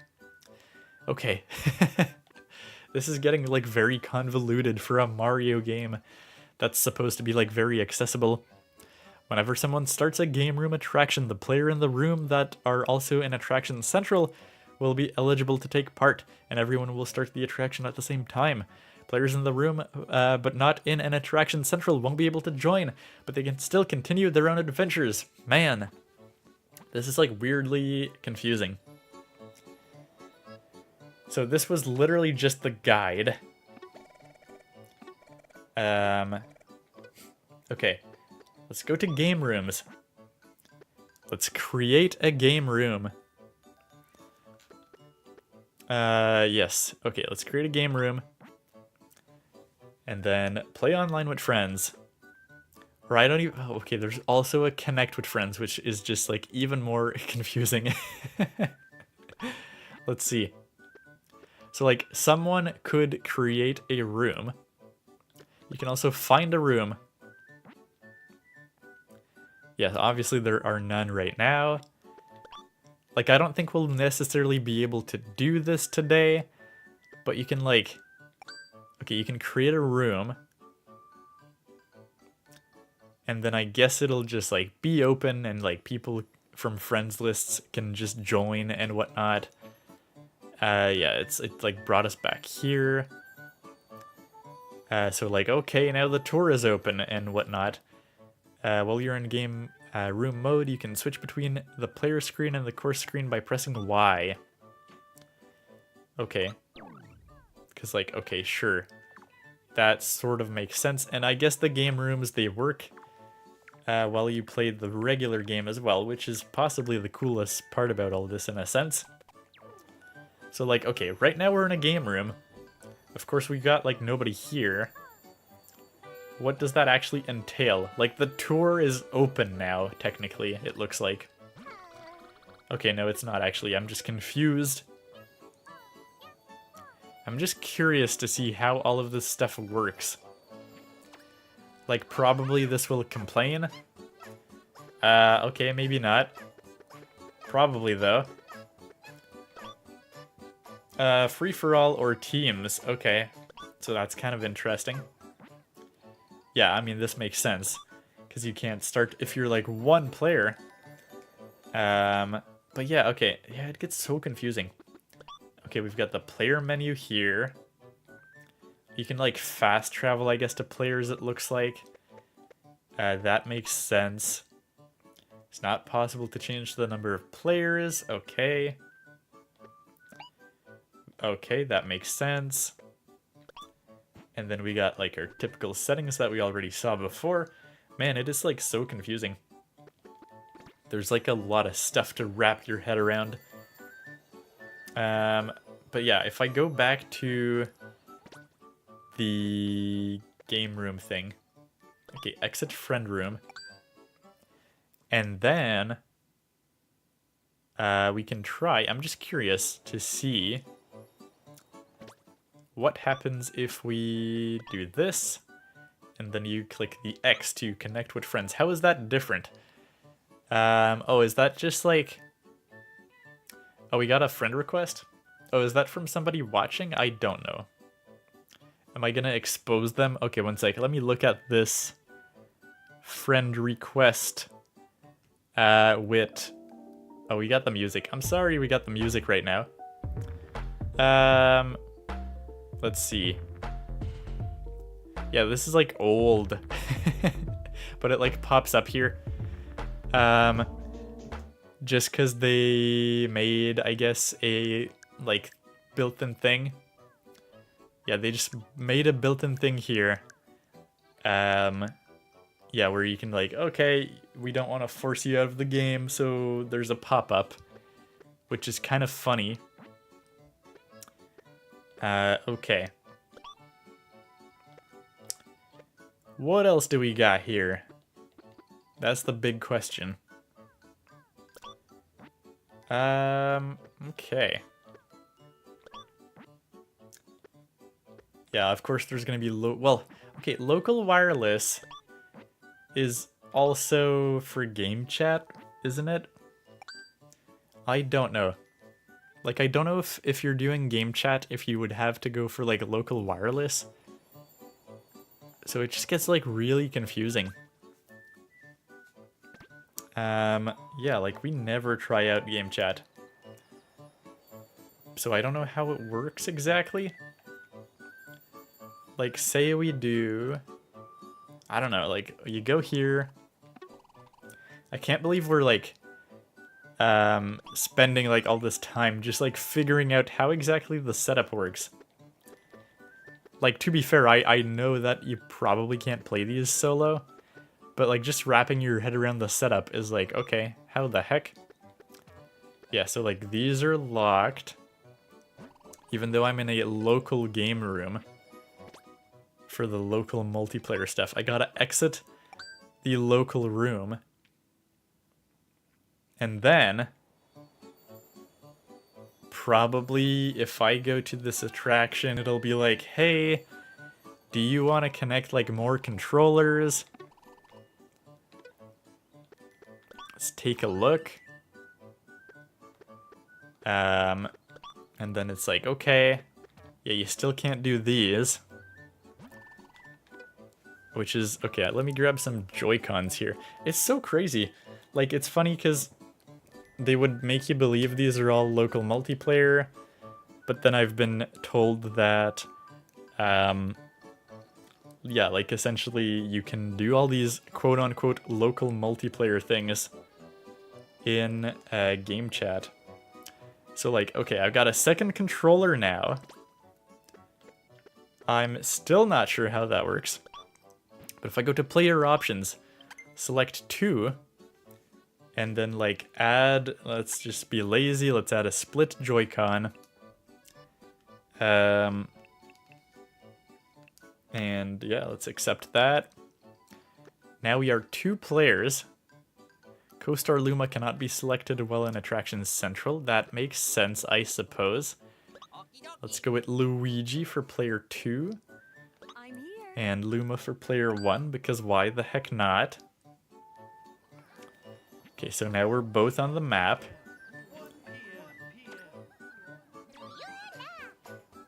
And obviously now it's going to let us select this. And we'll do free-for-all. Tip Tap's coin spree. Okay, what are we supposed to do here? I guess we'll go through it. It'll be really random not having a second player, but... Okay. So we just need the most coins. This is like mostly just to test how it goes. So we got Jet Run. And yeah, okay. 0 damage, sure. No badge. And floating high jump, sure. Let's go with floating high jump. No badge for player 2. Hey, we got Freddy in chat saying, hello, how you doing? I'm doing good. It's Tip Tap. How about you? Hopefully you're having a good weekend. Okay, so like, yes. If you're 2 local players, you can totally play this. And game's fun. Have you been playing this expansion a lot, Freddy? Okay, so like, I'm curious to see what happens as we leave Luigi behind. It's just gonna like pan out. You know, I should have like given Luigi the Jet Run badge or whatever. This is hilarious. I did not really expect to be doing this today, but sure. We're like controlling both of them for the memes, I guess.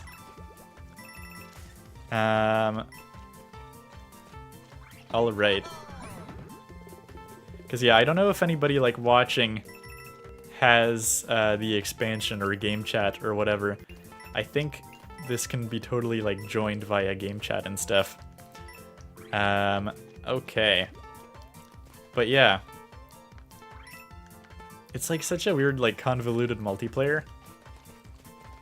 Because it's like, you gotta go through so many hoops to make it happen, even though technically there's a lot of flexibility, but it still like requires all these hoops to go through. Okay, I gotta like Sakurai this. Because Sakurai is just like always playing like Smash Bros with 2 controllers. That's hilarious. Okay, obviously never play the game like this. And I realize Nightbot is very outdated right now, saying that we're playing Splatoon 3. That's not the case. Okay, Luigi's just gonna have to plow through this now. But it doesn't matter, because Luigi's tiny. He's a tiny baby boy. Okay, remind me how this actually works. Oh, you just get like power-ups when this whole thing pops open. Okay. Let's get some coins. Can I like pick up Luigi? I don't think so. I don't think you can like pick up people, at least not in the Attraction Central. Okay.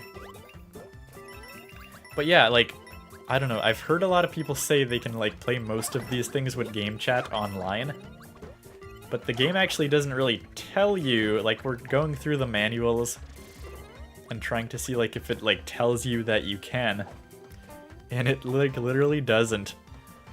Which is funny, because like if they just didn't build it into the game and rely on game chat for the purpose of sort of like selling the feature, it's pretty hilarious that they don't even like talk about it in game how to set it up. Literally, I have no idea, because I've actually never used game chat yet.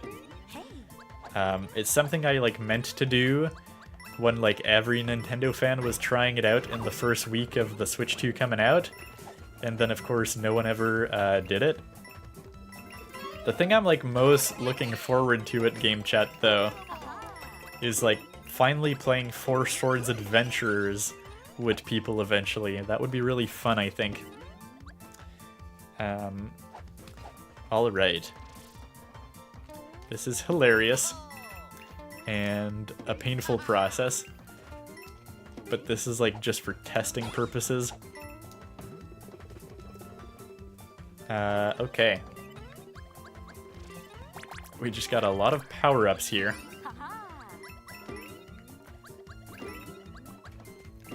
Like, yeah, you're technically just like fighting for coins. So this would obviously usually go much faster.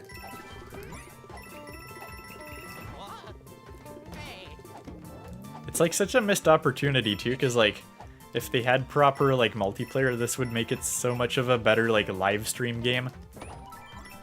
But yeah, okay. Here goes my hilarious process to play like one character after another. If anyone watching does have game chat though, we can probably get it working, which would be interesting to test. Okay.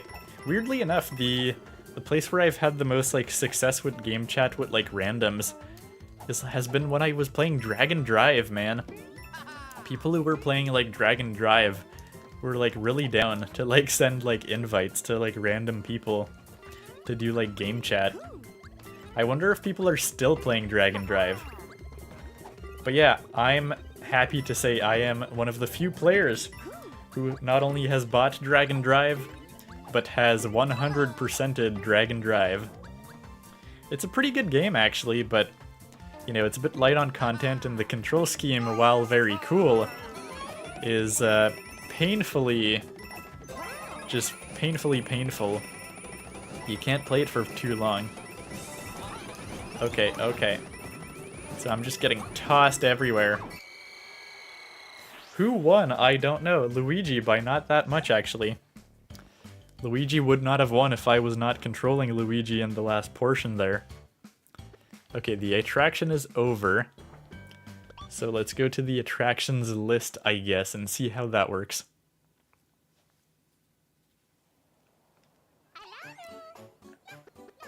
Okay, you can just pick one random from the Poplin. Okay. I mean, this is pretty cool, though, because, like, we're just at one particular attraction, and then there's, like, 3 games here. And within those 3 games, there's a bunch of levels. Oh, this one has even more.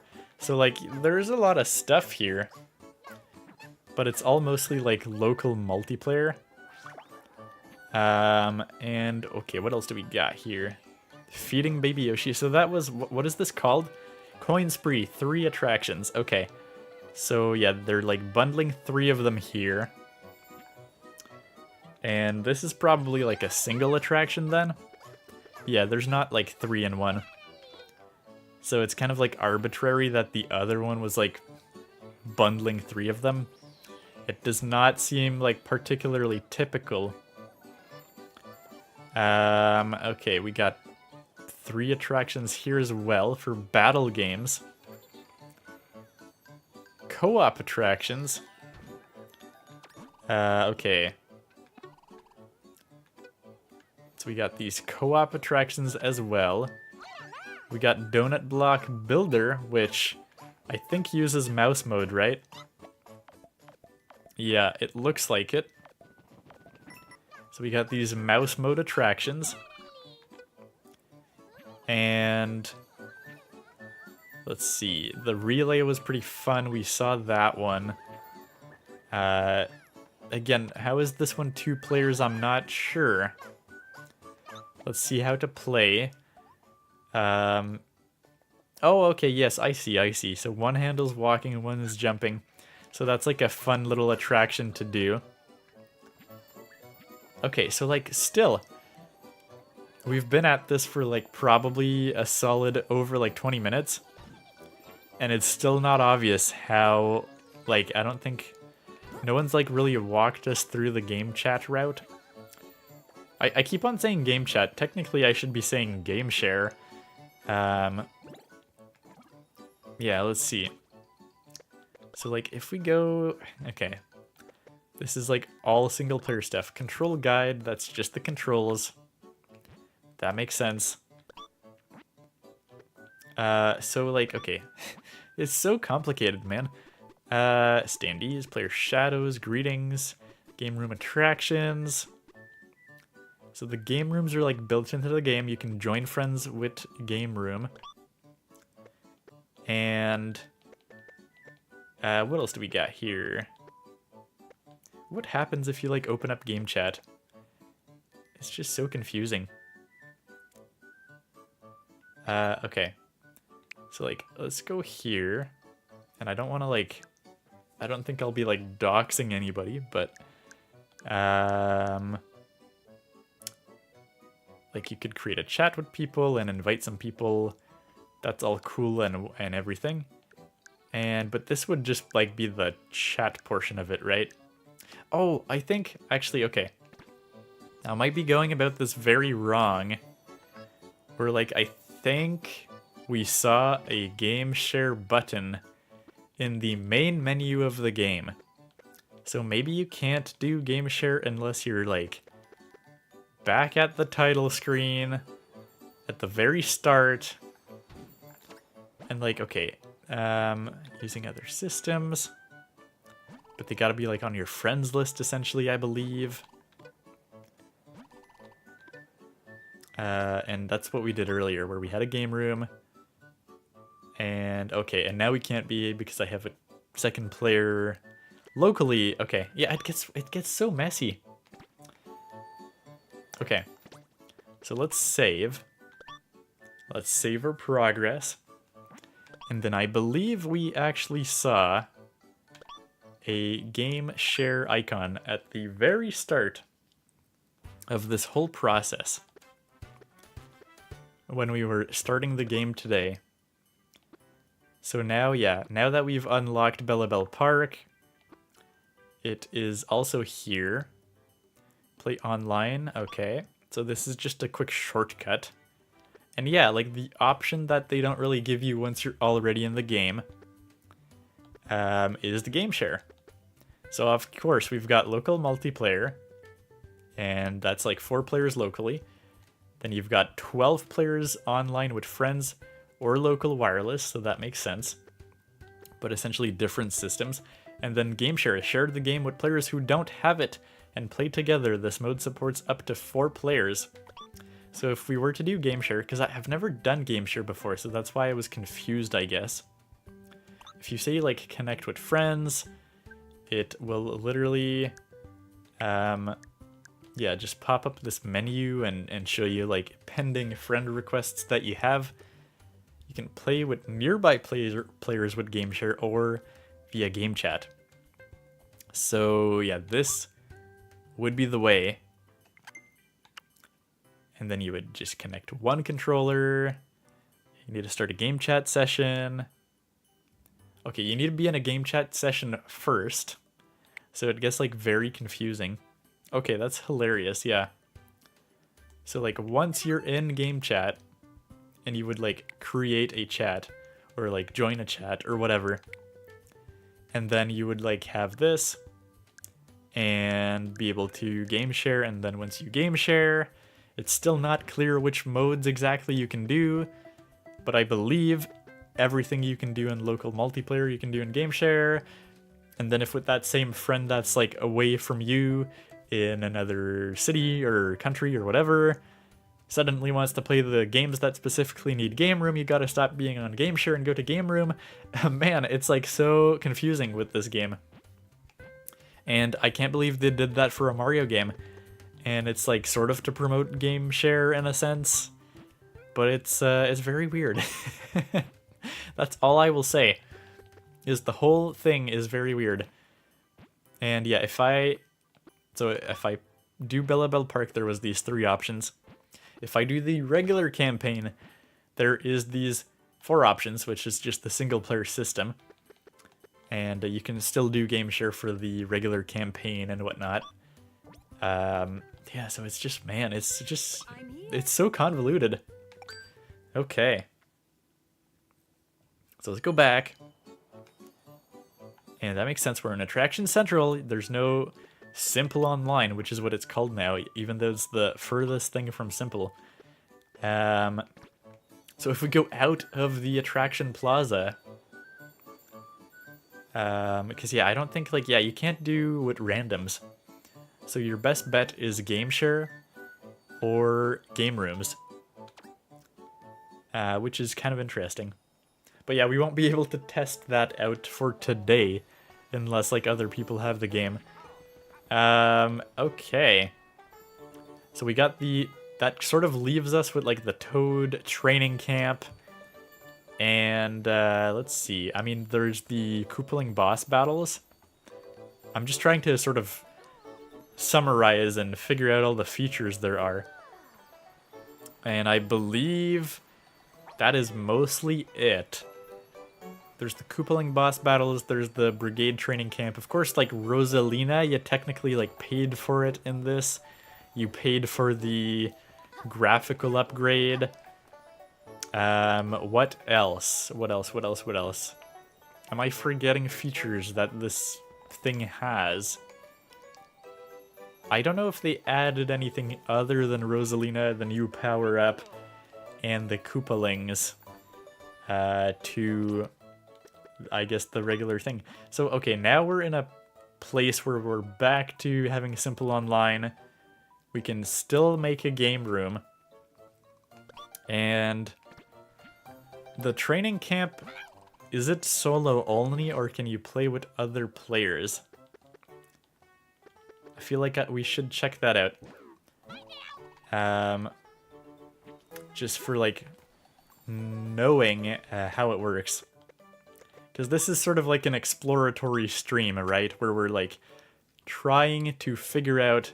Actually, okay, you know what? This would probably make more sense for myself, possibly, if I use like 2 Joy-Cons to do the whole thing here.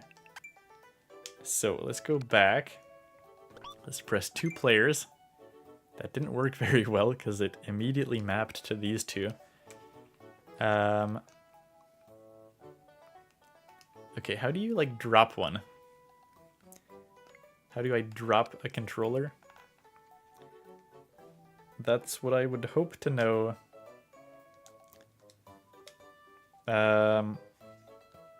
Okay. So like, help.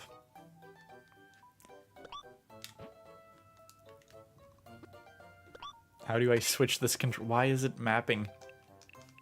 Don't map the Pro Controller, please. Can you not do that?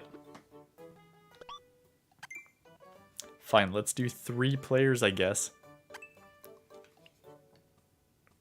Okay. And then let's do... Why can they not press the A button? I guess the person who starts the pairing has to do it. So if I go... Does this still not work? Okay. Okay, so we can't go back. So like 2... Okay, man, this is... Wow. This gets like confusing real fast. Okay. We'll all choose a player. Let's go light blue Yoshi. I don't care right now. Let's go Toad. Everyone's blue. Everyone is blue. Player 1, click OK. Yes, do it. Okay, and now do we have access to the menu? Player options. Let me do this, please. No, it won't let me do it. I think I can turn this off by... Yeah, by like pressing the sync button very quickly, you can turn off these controllers. They don't really like tell you about that though, which is a bit annoying, but if you just quick press the sync button, it turns off controllers. I'm here. Okay, so we're gonna go Luma, and what the heck, let's go blue Yoshi. Who even cares? And like, you can technically play these 1 per hand. It's very, very trippy. Like, insanely trippy. Okay, okay. Come on, Blue Yoshi, what are you doing? I just want to see, like, is this 2-player accessible? Or is this purely single-player stuff? Because none of it is, like, super obvious. But let's go for this this one right here. So it looks like even the training camp stuff can be multiplayer, which is very good. Collect coins, quick! Yeah, okay. So it very much is. And is this like versus? No, I think it's just cooperative to beat the objective. And there's also ghost players as well. So just to make things more interesting, I guess.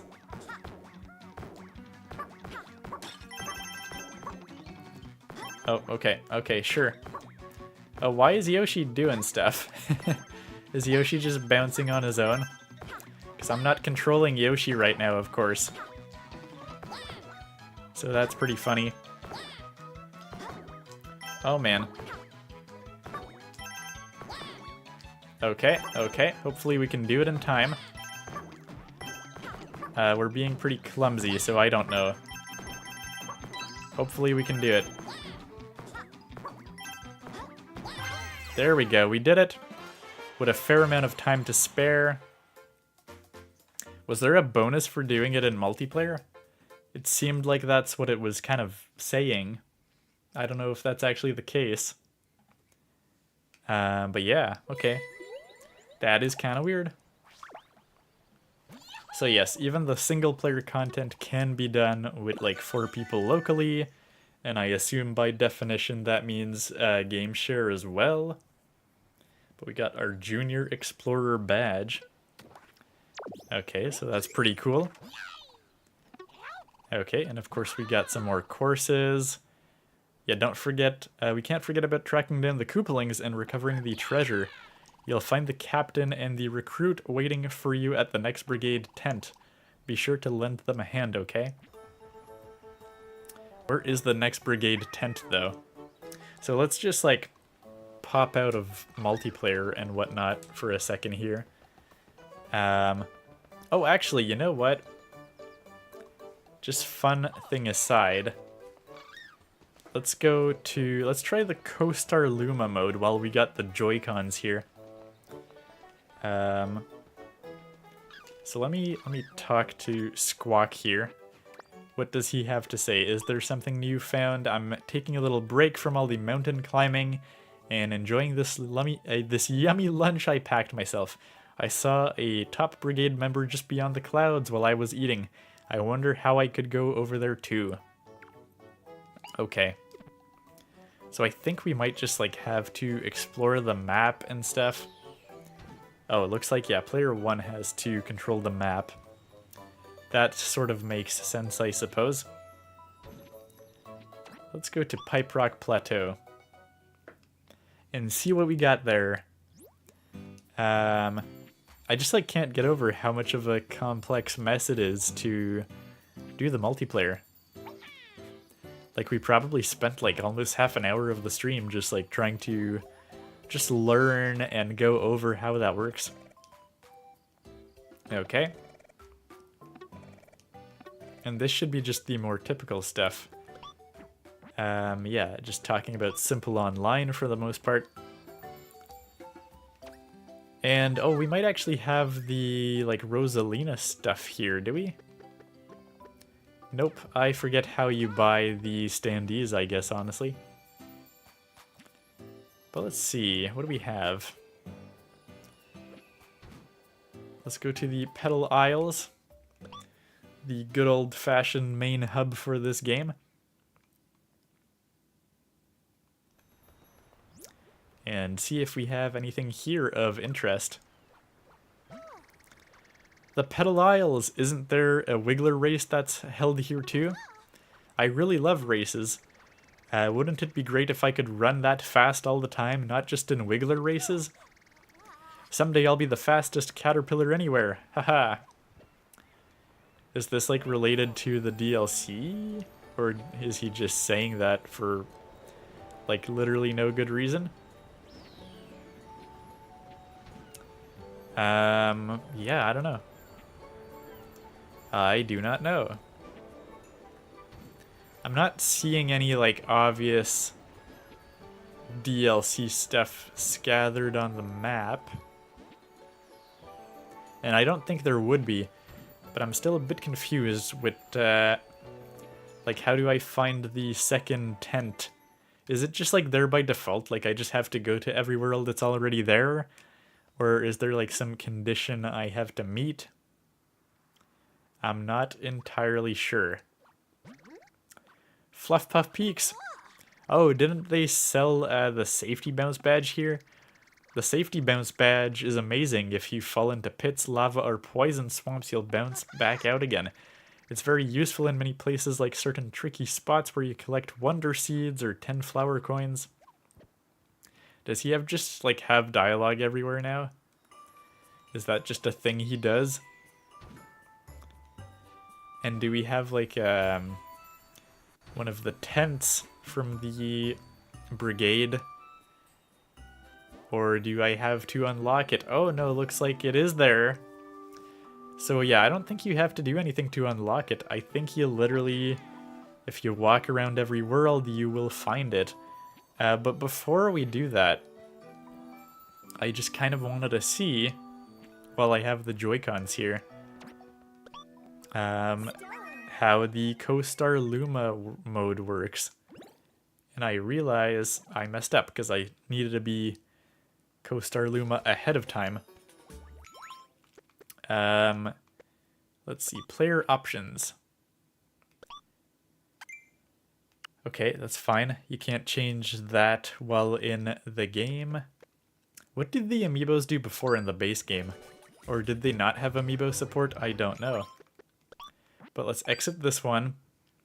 And let's like change our players to be like Co-Star Luma. So let's do that. Characters. And actually no, if I'm like doing this by myself to test stuff out, I should probably have Co-Star Luma be the other remote. So yes, Co-Star Luma for...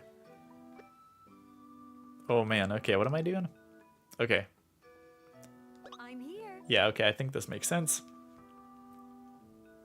Oh, the first player cannot choose this character. Okay.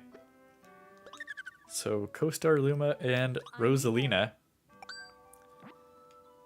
So, Co-Star Luma doesn't take damage. Help other players by grabbing coins and defeating enemies with a spin. You can also use mouse controls. Oh, so is it like optional? Okay. That's kind of interesting. So, let me just like reorder the controllers again though. Because I want player 2 to be the right Joy-Con. And it's still not gonna work, man. Okay, okay. Let's turn them both off. And then turn them back on. Player 1. Player 2. Okay, we got that going. I'm here. And that should be good. Okay, so. Can we successfully try this? Co-Star Luma can literally just work with the joystick. And, aw, Luma's sad. I didn't mean to do that. Nah, Luma's happy. Okay. What else do we got here?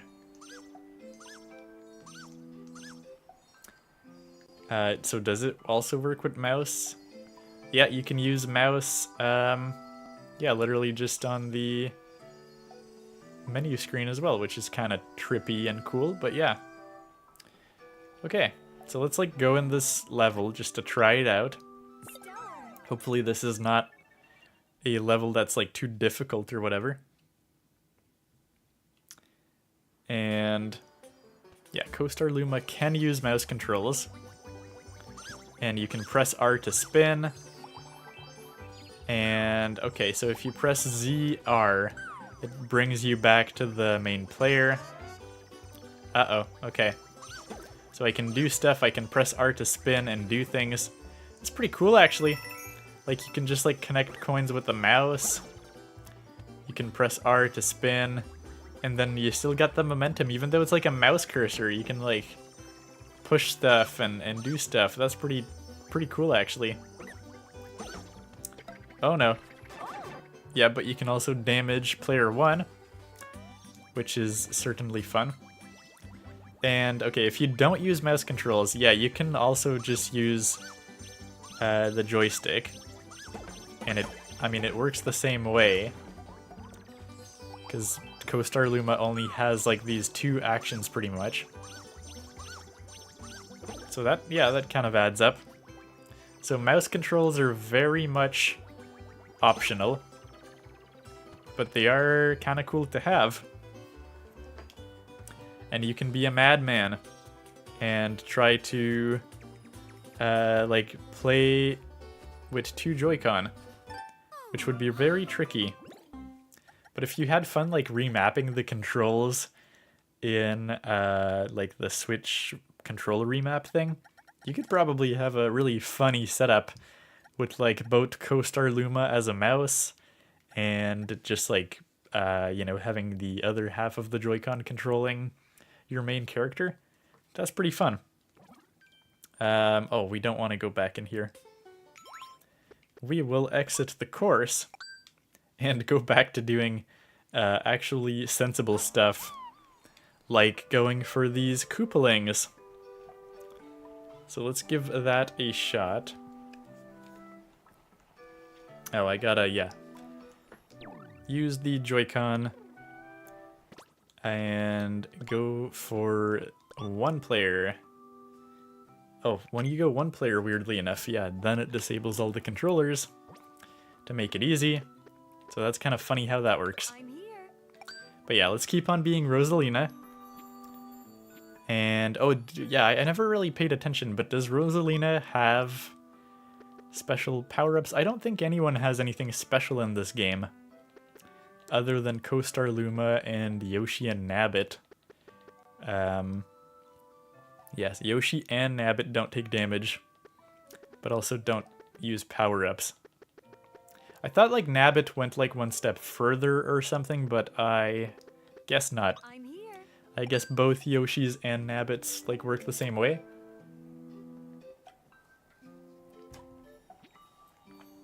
Alrighty. So let's do Fluff Puff Peaks Brigade Tent. Hi there, hi there. I've been waiting for you. I was chasing after those Koopalings so hard, before I knew it, I was all the way up to the top of these clouds. The sparkly ice shining through the clouds looks an awful lot like treasure, doesn't it? I want to dive right in and snatch it up by the handful.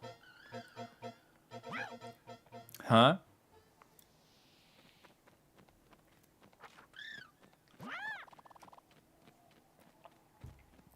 It's a report from our brigade's recruit.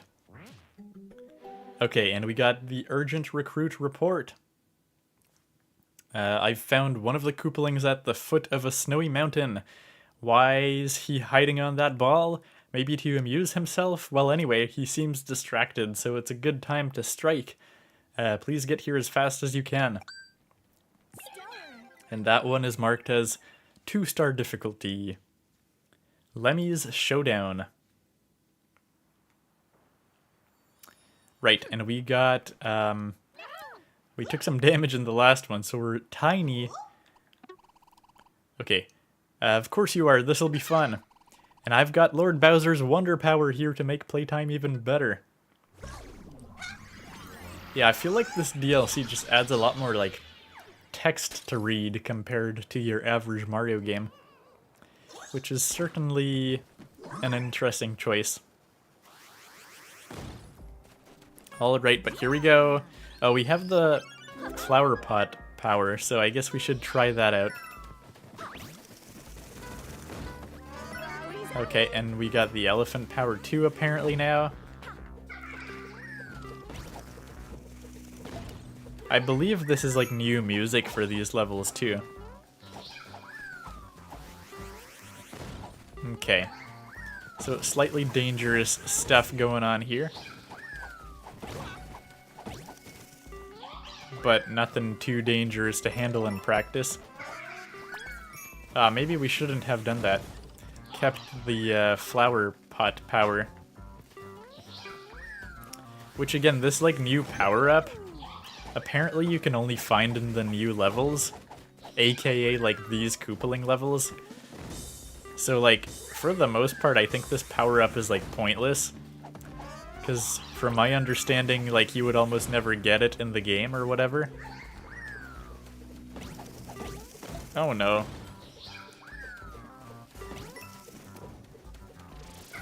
That still didn't do it. Okay, well, if we got those, I'm happy.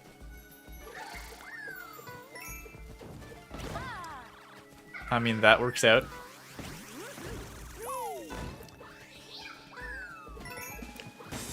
I forget if, like, I don't think collecting these purple coins is necessary, right? I don't think so.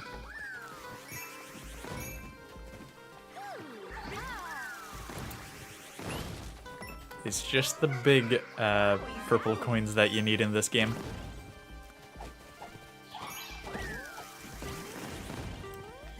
They make it seem so dangerous, but like realistically, this level is like a cakewalk pretty much.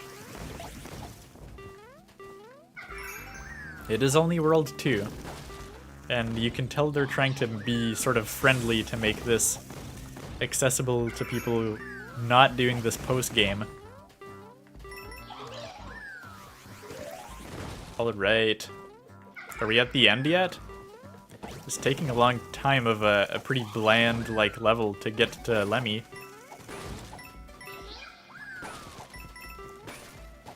There's a few coins, of course, hiding here, but literally nothing actually special or important. Alright, I think we made it. We've made it to the end. We will be careful. We're fully powered up, though. So I don't expect this to go too badly, that's for sure. Okay, hee. Pretty fun, right? Don't worry, I've got even more fun up my sleeves. Yeah, you do kind of have long sleeves. Alright. So these are spiky, so I guess we probably can't just hit them directly. But we just gotta use these bombs he's conveniently, like, throwing at us. There we go. Not sure if the ground pound does more damage. Some Mario games, that's how it works. Not sure if this one works that way. Okay, it's just gonna bounce. I see how it is. Certainly these are more interesting boss battles than in the base game, that's for sure. Okay.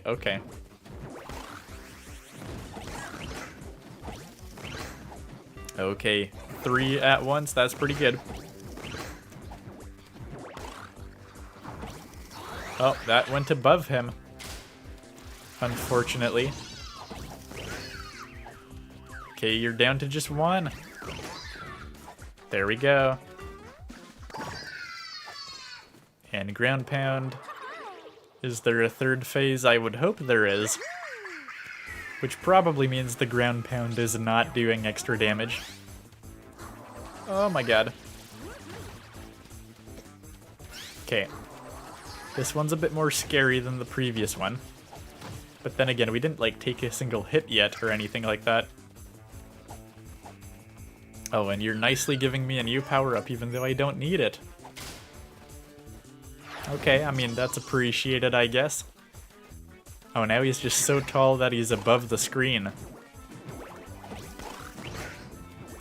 But these bombs are not very dangerous. Okay. Okay, you're now in view, so that's good.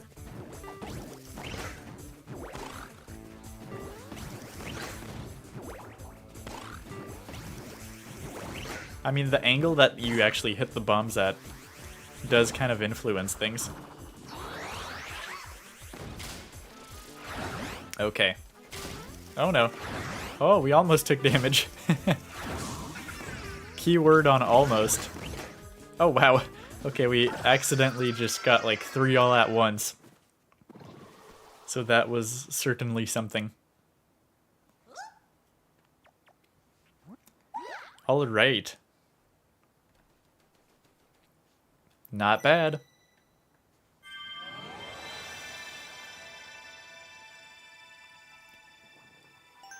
And we got our second Bellabel flower. So we'll have to see how good we do with that.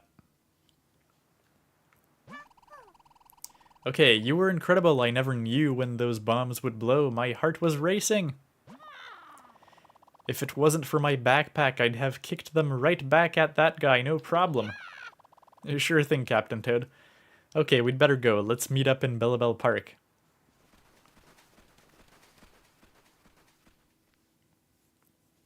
Alrighty. Not bad.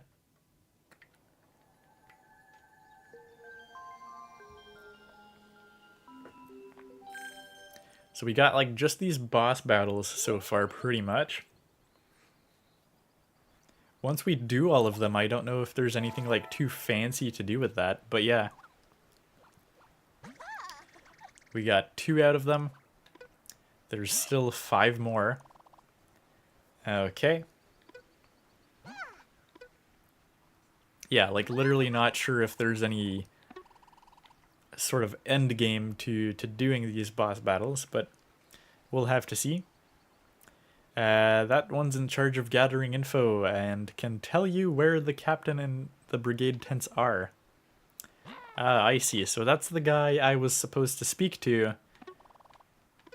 which is certainly helpful and possibly what I missed last time. So hopefully these brigade tents, I believe they're just like there. Like they're just in the world, right? Because they don't want you to miss these boss battles or whatever. So the poplin with the flag can help us. Well, if we're ever unsure where to go, we should ask for assistance. Okay. Okay, so I guess we'll do that. Let's go for another one of these boss battles, I guess. I think I know where he might be right now. Want me to share that with you? Please do. Okay, yes, so it totally does just like tell you where to go, and I guess I missed that last time. But the captain is likely heading to the brigade tent over there. Ah, surely the one in Shining Falls. Everyone loves going out there to wash away their worries. I love feeling fresh again. Okay. So if you've visited a brigade tent once, you can travel there quickly by using this flower pedestal to ride the winds. Give it a try sometimes. Okay, that's fair. So yeah, you can go, okay, you can only go back to the brigade tents specifically, but I guess it's still a nice, like, warp point type of thing. And this specifically goes back to Pipe Rock Plateau, but we can also just, like, you know, fast travel and whatnot. So that's exactly what we should do. Just go to Shining Falls, and we can literally go to the course that is the closest, like this one, for example, and just make it directly by the tent. So it's not like you even have to really go for it or anything. We'll just go here. Oh boy, Master Poplin's trials really put me through the ringer. I barely made it out of that one trial. Ha, just kidding, they were all a piece of cake for the one and only Captain Toad. Huh? What's with the cold stare? Anyway, had any more luck searching for the Koopalings? I'm going to take a breather. Take a look at where to search next. Man, that Captain Toad. Trying to think he's so much better. Okay. And there we go, we got the report. It's a report from our brigade's recruit. The urgent recruit report. I've found one of the Koopalings inside of a cave. I bet that treasure he took is hidden here somewhere too. Please get here as fast as you can. There we go. Larry's Showdown. Also still considered 2 stars. Again, we don't really know which badges are best or not. So I guess I'll just keep whatever badge we got now. Wow, you gotta get knocked around that bad, do ya? I mean, if that's what you want, happy to make it happen for you. Oh, did I mention I've got Lord Bowser's Wonder Power?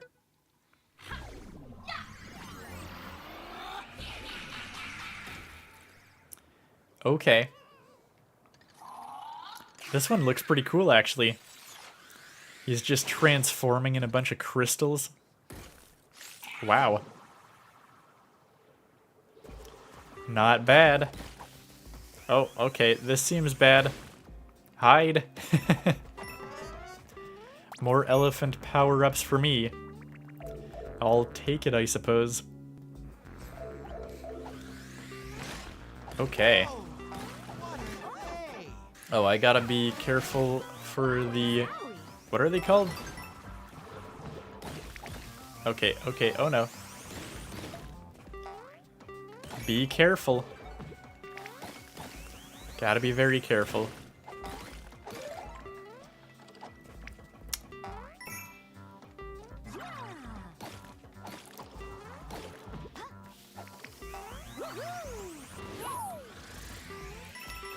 I think they're just called hoppy cats. I was trying to think about it. That's why I wasn't talking, I'm just like thinking about it. But they're like hoppy cats because they're like copycats, but they hop.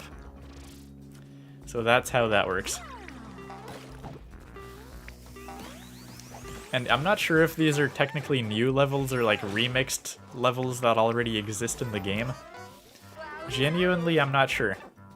That was very short-lived for that one, let me tell you that. Okay, but we literally just gotta make it to the boss battle. And yeah, there's nothing here. So in the pipe we go. And see, even when you don't have Co-Star Luma, Rosalina does have a Luma pop up sometimes. Okay. And we got our coins from that, so that's pretty nice. It's telling us where we got a ground pound pretty much. Oh, that was close. Okay. I'm scared. I would be too. That's why I'm just gonna hop into battle like this. Oh, this is really funny, yeah. I don't think I ever noticed that. Alright, but let's go for the boss battle.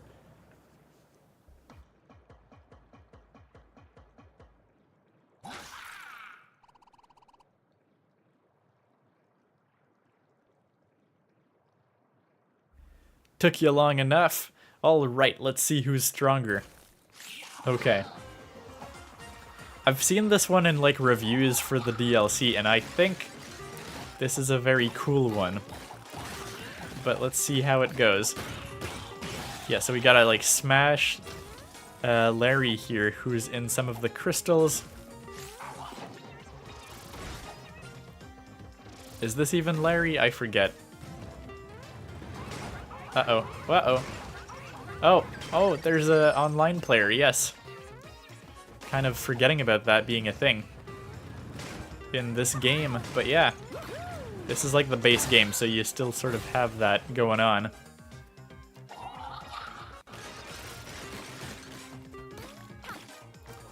Alright. And let's just get rid of you. Where are you going? You're going that way, and I don't like that. That seems kind of dangerous. Do I have to be Elephant Mario for this to work? No, I guess they were telling me I can just ground pound, and obviously that'll do the trick. Yeah, I don't know exactly when the Luma pops up. Maybe if you like spin jump enough? Okay, I need the elephant power-up badly. And there we go. We got Larry.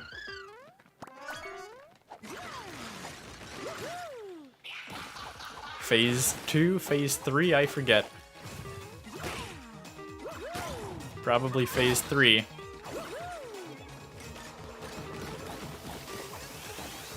Oh, let's be careful for those.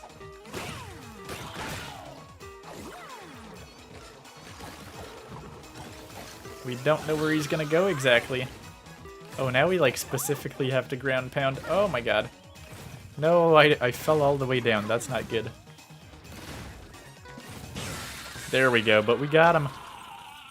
We got him on the last hit.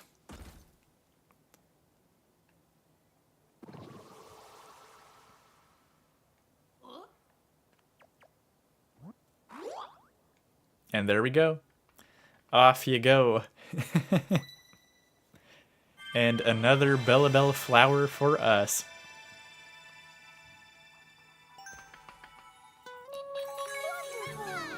Alrighty. Not bad. Not bad at all. You did amazing. That guy really sparkled, didn't he? He was kind of dazzling. Ah, all that glittering treasure smashed into little pieces. All gone. All gone. It's a real shame, but we should head out now. Let's meet up in Bellabel Park. All right. Yeah, like the postcards are always fun. They're not literally screenshots of your specific adventure, though.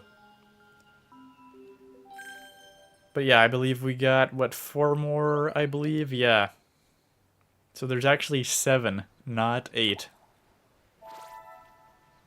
But I guess we may as well do a couple more at least of these. See what they have to offer. Let's keep it up until we've taken down every last one of the Koopalings. We'll get all of that treasure back. I'm just, like, curious to see if any sort of treasure actually, like, yeah, you know, if there's some sort of thing that happens after all that. Have you been reading the reports that I've been sending? They're in the mailbox. I'm trying to be the best example I can be, given I joined up a little before you did. So read my reports, okay? With that, we're off to search for treasure. I mean Koopalings. Rosalina, I hope you and your party can find your way to another brigade tent. Alright. A lot of dialogue, I guess, in between all of these. So reports from the brigade recruit, huh? We should read up on them sometimes. Okay. Alright, well, we already know that he's just gonna tell us the exact location of the tent. Looks like it's right there by the staircase in the sun-baked desert. So let's go there. Oh yeah, I guess we technically... what's the point of a fast travel flower when you can just kind of use the menu? I don't know. But we want to go to the sun-baked desert. Also, I guess it makes sense that there's like 7 of them if there's, you know, like, I don't know, like 7 worlds, I guess. There's technically not even 7 worlds, so I don't know where the last one will be, but sun-baked desert. And the tent is actually like already marked there. Is the tent marked for like this one? I'm just curious. I guess no, it doesn't look like it's marked. So you probably still do have to like do them in order or whatever. But let's teleport right beside it. Quite literally right beside it. And 3 stars, so it's getting a bit more tricky. It's blazing hot, I'm parched. Still, I'll take treasure over water any day. Okay, I'll admit it. I'd probably take water over treasure right now. How's your search for the Koopalings going? Maybe they hid the treasure in the sand or something. Huh? And of course, perfect timing, we're getting a report yet again. It's a report from our brigade's recruit. I found one of the Koopalings near a shipwreck. What's a ship doing out here in the desert anyway? This all feels pretty sinister to me. Please get here as fast as you can. Okay, we've got Roy's shipwreck thing going on. Looks a bit scary, a bit menacing. So we'll have to see what we have about that.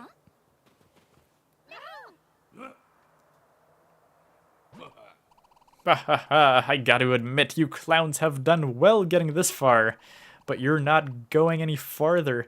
Your little adventure ends here. And it ends with Lord Bowser's wonder power. I mean, yeah, they have some, like, creative boss battles, so it's all pretty cool. You're gonna turn into a ghost haunting the old pirate ship. Okay. Let's see what that actually entails, I guess. Alright, I'm gonna grab one of these honey pots for good measure. Not sure why I would need it, but looks like we're finally making use of the flower pot power. I don't know why I'm carrying this pot. Yeah, usually you get a little something for throwing water at these guys. Just a bit of coins in this case, nothing too fancy. Okay, yeah, let's just stock up on the brand new power-up. Because again, like, literally, where would you have use for this new power-up if it's not in the base game levels? I don't know. I guess maybe it's also in the, like, new attraction central stuff. That would make sense.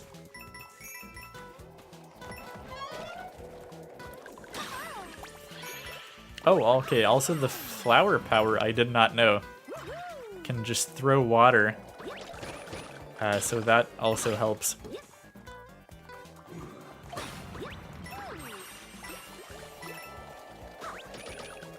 Alright, don't mind me, I'm just gonna pass by these boos with some freakishly stylish glasses. Looking good.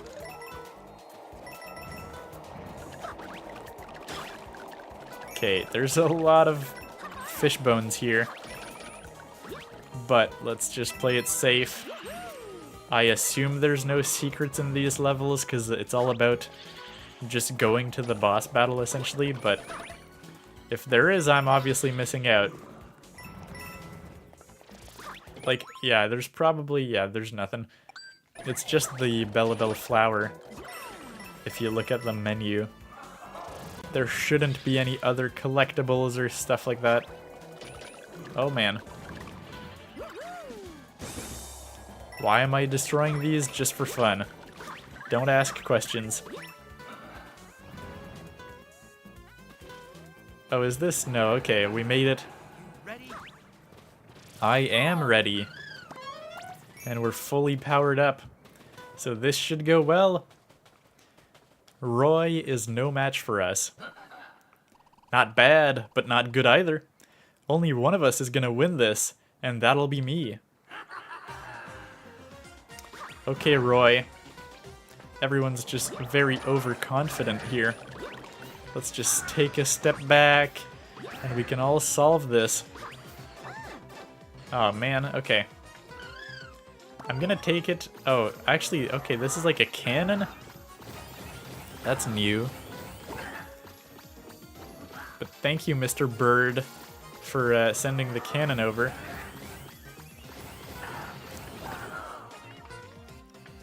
Alrighty. Just an exclusive item to this boss battle. Oh, I should not wave to random people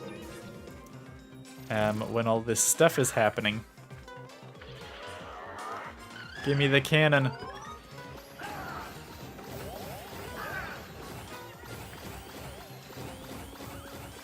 Alright, so Roy's just gotta take some hits here.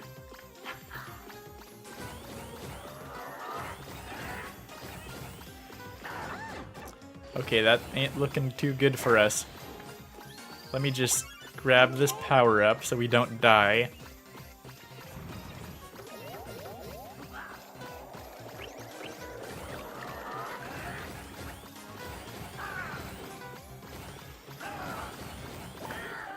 Alrighty. Is that it? No, there's another phase. There should be another phase at least. A lot of booze. Gotta be careful for the booze. Uh-oh. Uh-oh. No! Oh, my star. Oh, typical Mario fashion where you get crushed and lose everything. So we had our first boss fight failure there. We're also not as fully powered up because we don't have a spare anymore. Okay, we can skip the cutscene, which is kind of nice. We gotta wait for the bird to give us the power up. Give us the cannon. Okay, now we can just go and fight Roy. Alright, Roy.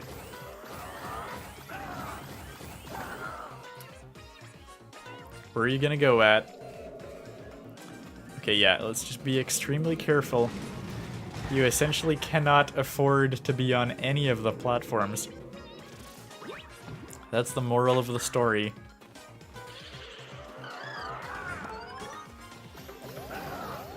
And we can get rid of these boos. It's pretty straightforward.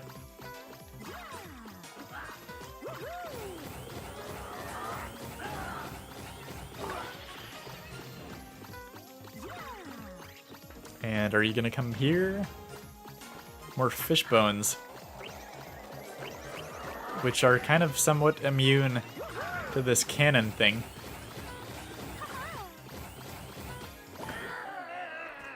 Alright, phase 2 time.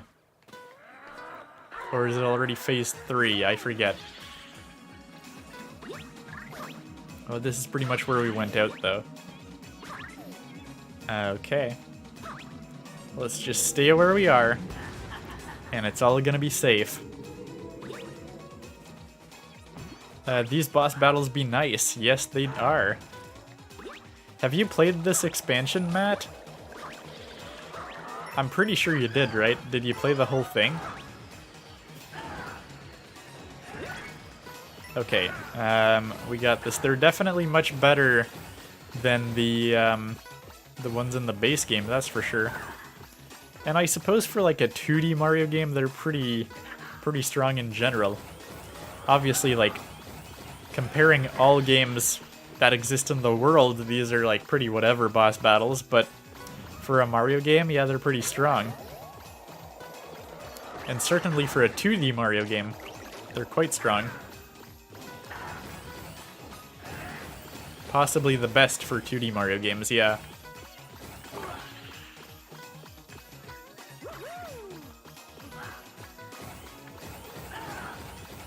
Alright. Come on, Roy. Surely you don't have much left in ya. Matt says, I haven't played everything yet, recording everything, so it's going slower. Okay, yeah.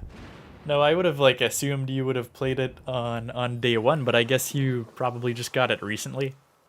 I mean, I saw on your profile it said you, like, I don't know, played like an hour of Mario Bros. Wonder. I know, like, when you got the Switch too, you never, like, transferred your stuff, so all the playtimes from your profile are, like, reset to whatever you've done since, like, playing on Switch 2 specifically. So, like, your Smash Bros. Hours from back in the day definitely did not carry over. Even though you got, like, over 1,000 hours. Way to go, that was really something.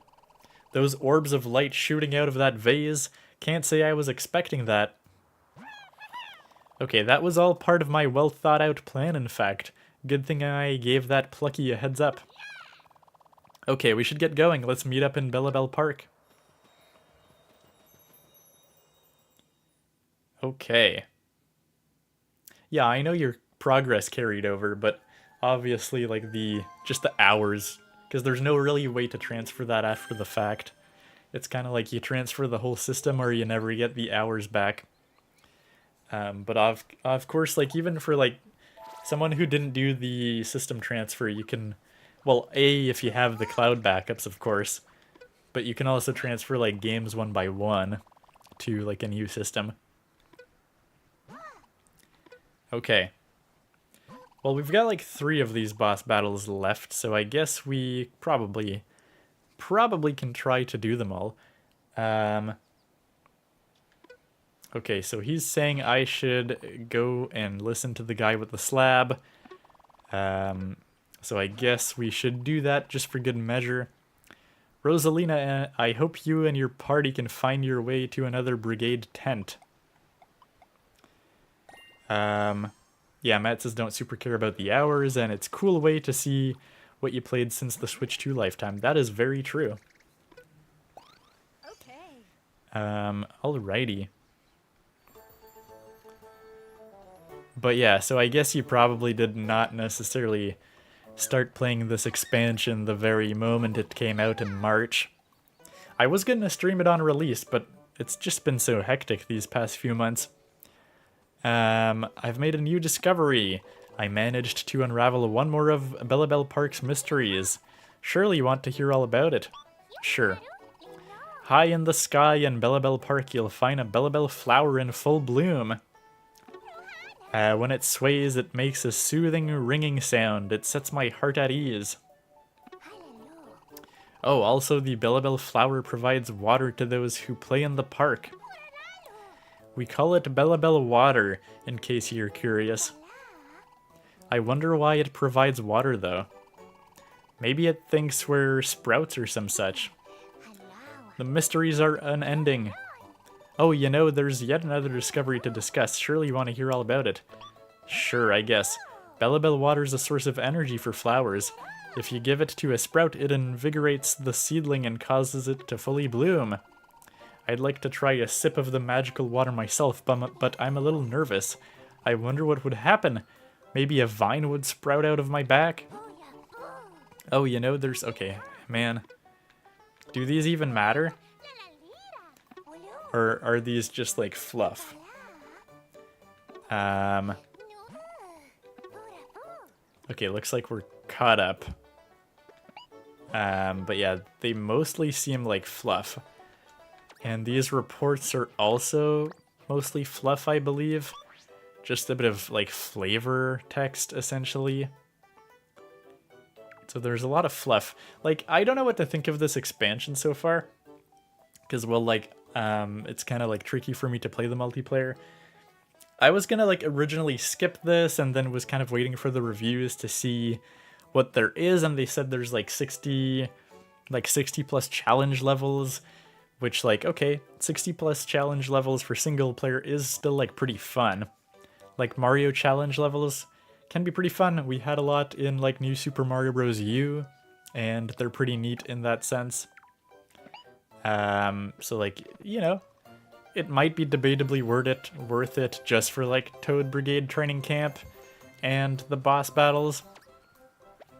And it certainly helps that the local multiplayer portions you can technically play with GameShare online. But, like, yeah, overall the expansion is a bit of a, like, it's a bit of a mess. Like, as you saw, we already, like, spent, like, 30 minutes just trying to figure out how multiplayer works and doesn't work and what the limitations are on this stream. That was, like, funny to go through just to realize how convoluted it is. Like, every mode has different, like, criteria for what you can and can't do. I should probably talk to this guy just so he can officially reveal where the next tent is. Apparently it's right there, so that makes a lot of sense. And yeah, so it's like, okay, hard to know what to think of this expansion. Okay, let's go here.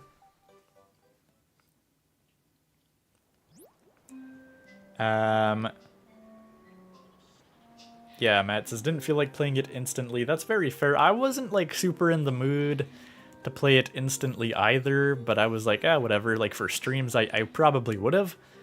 But yeah, it's like, to me, I wish it was more single player focused, of course, but it is nice to have multiplayer stuff. It's just like, okay, if you're gonna pay for it and not use it, it's like, eh. But yeah. Alright, Matt says, gotta go, see ya. Well, thank you so much for dropping by, and hey, we're gonna try to be more consistent on streaming, hopefully. I've said it like the past 4 streams and it never happens. It's just been a hectic sort of period.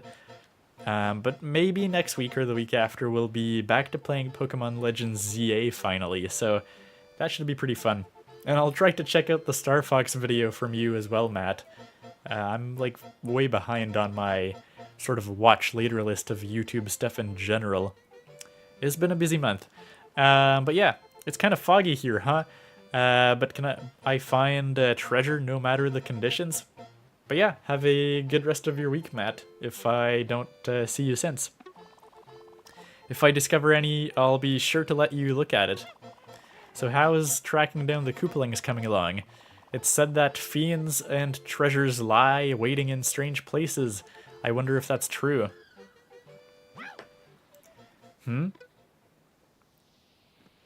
Alright. Of course, we got another one of our reports.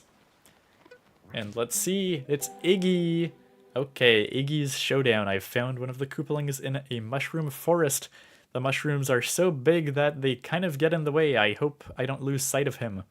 Please get here as fast as you can. Let's go! Here we go. Curious to see what this one will be about. And I guess when in doubt, I'll just keep the spin jump that actually boosts me sort of badge. Oh, you must be my biggest fans if you were willing to chase me all the way here. Guess we can get this show on the road. You get to fight me now. Me with Lord Bowser's Wonder Power? You're welcome. Alright. Let's do it! Okay, that's a pretty cool design, but he's just like turned into a very strange looking flower.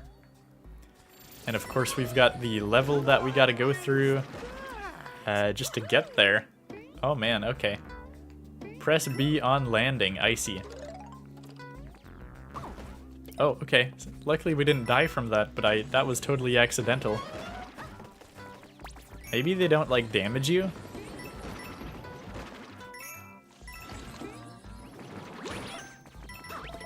Okay, well, let's get rid of these guys. I mean, this one looks cool, but it's not that dangerous. Nothing too crazy going on. Well, there are some falling pumpkins. So that's something, I guess. Oh no. Oh no. I'm not being careful enough with my sort of flutter spin jump thing. Ah, just a mushroom. I should have equipped myself with the other one first. Well, looks like we already got one here, so it's not too bad.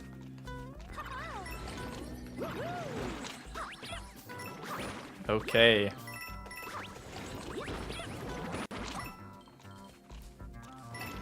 Let's just try to speedrun this, you know?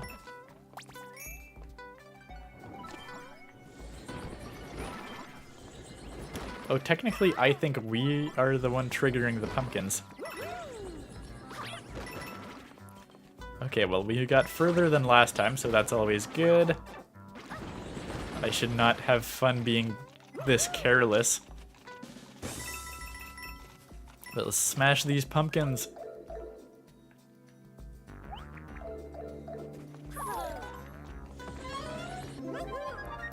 Alright, yeah, I forget how, can you, like, go back to the standees? Isn't that, like, a feature in this game? Where you can, like, bubble back to the standees or something? I forget how that works. Yes. It's like, yeah, you can choose to turn into a ghost and go to a standee to save yourself. Yeah, so I had, like, kind of forgotten about that mechanic. But it is a fun one. Yay, we just got coins out of that.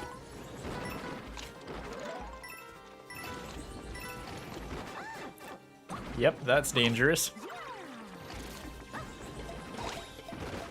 Somehow you don't really take damage from these, the guys that just like throw little seeds at you. Okay. Yeah, so these guys are getting a bit more scary. But yeah, we're pretty good.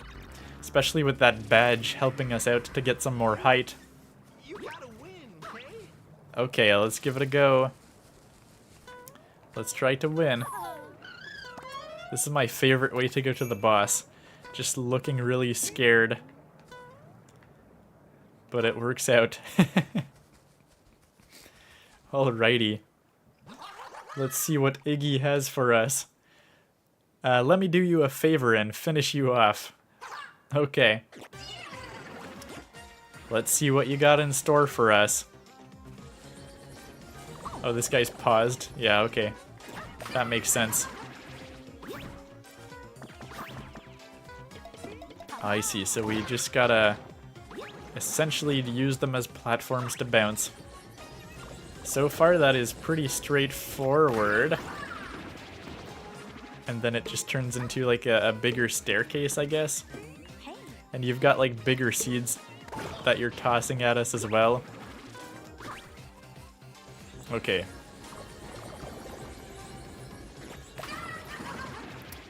Okay, I mean, yeah, it seems pretty straightforward so far as things go. Not the best one of them so far. Let me tell you that. Oh, okay, well, okay, somehow I survived that. So you can almost like brute force your way to him. Just like bounce between two of them without having to go the whole way. Okay, what do you got in stock for us now? Well, this time we're actually gonna have to go the whole way. So it should be more interesting. Oh man. Okay. Yep. Just do the whole length of the run. But it worked out. It worked out pretty good. So yeah, these boss battles are definitely pretty fun.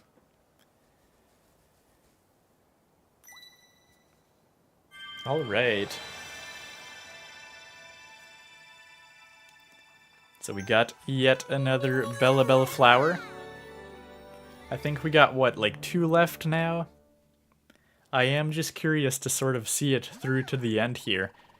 You did so well, and wow, those were some mighty big piranha plants, huh? I was worried I might get swallowed whole by one of their big bitey mouths. Come on, we should get out of here. Let's meet up in Bellabel Park. Alright. So it's Iggy's Showdown, and it's pretty okay. Not the best one. What was it, like Larry's? Larry's was pretty good. I think that, or was that the crystal one? I forget already. But yeah, 2 more Bellabel flowers for us to go through. Okay. And we may as well. The size of the Poplin band is getting bigger and bigger. It's funny, they've got like these pre-scripted dialogues, even though it really hasn't changed. There's only one guy since the very beginning where we immediately got him. Okay. With that, we're off in search of treasure. Okay.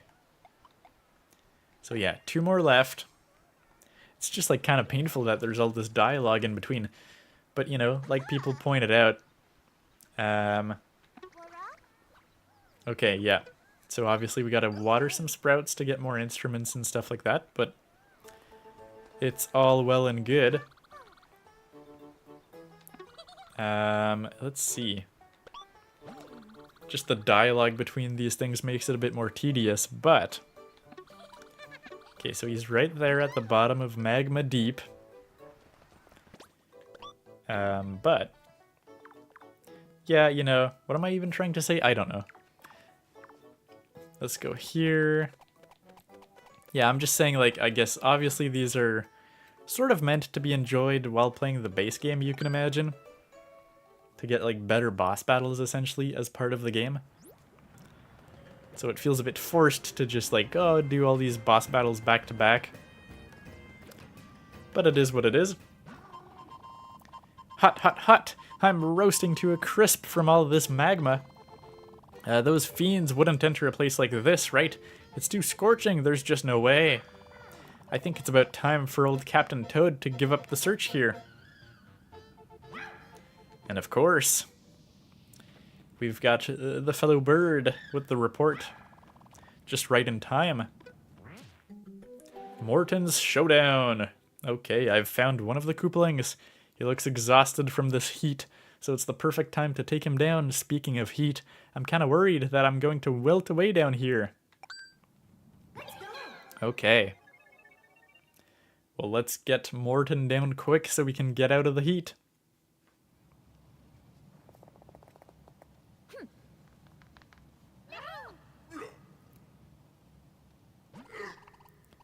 A prize belong to Morton, you know can have. Morton fight to keep prize. And Morton have secret. Secret is boss powers wonder power. Oops, now not secret. Does Morton just not speak very good compared to the other ones?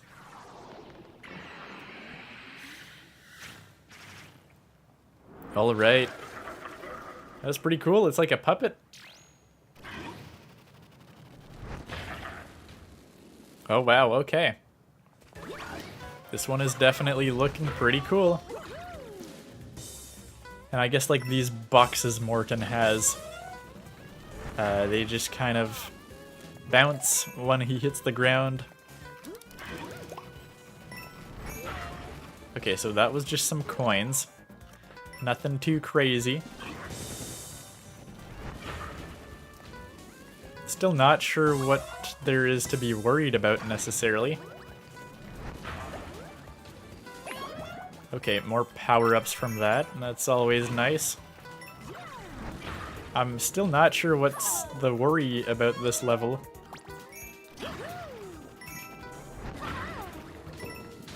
Oh man.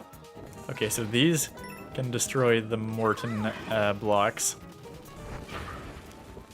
And obviously you don't want to get hit while you're under these.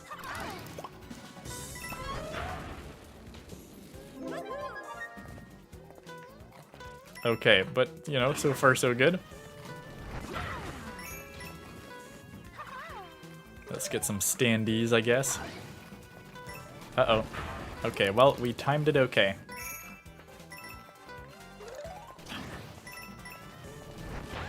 Nope. We gotta play it more safe. Show 'em what you got.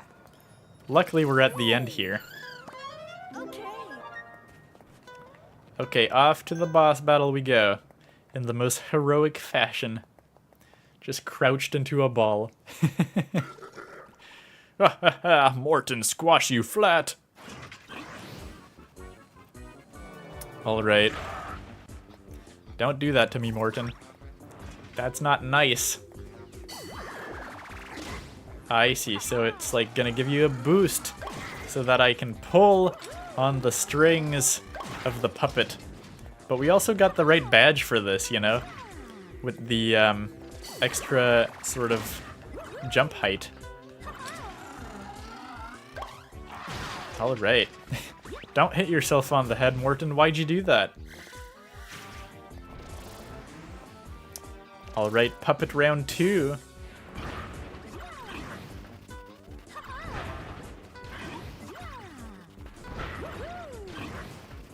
Okay, and yeah, we're just slowly gaining some height out of that. But we did pretty good.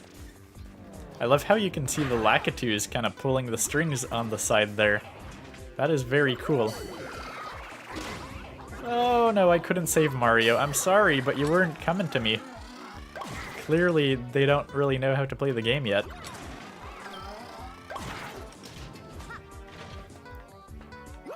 Yeah, having this badge certainly helps. Oh, I kind of ruined it for myself there.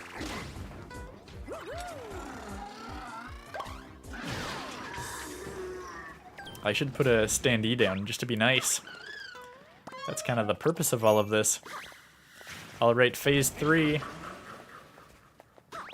Here we go. What you gonna do, Morton? But yeah, we kind of really have the almost the ideal badge for this. I'm sure there's other badges where you can gain more height, but we still took some damage. That's unfortunate. Okay.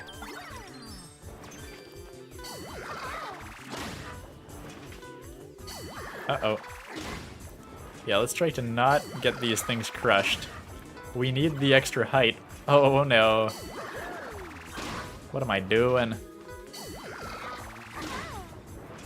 What am I doing? There we go. That's much better. Okay, and we, luckily with our power up, we don't even have to wait for him. Oh no.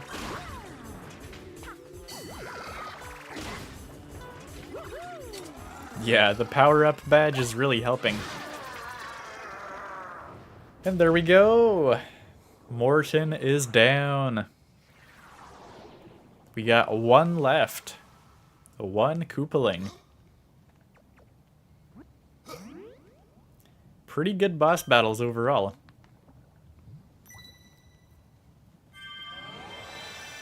And there we go, the before last Bellabel flower.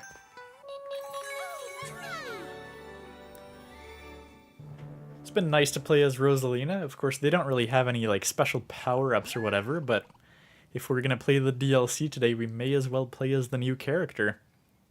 Wow, great work, that was incredible. That marionette was gigantic. I couldn't believe my eyes. You won't see me jumping anytime soon. My legs have gone all wobbly. Anyway, it seems we're done here. Let's meet up in Bellabel Park. Alright. Let's give that a shot. They beat all those baddies one after another. They're as cool as the captain. Maybe someday I'll be as helpful as them. Alright, one more left.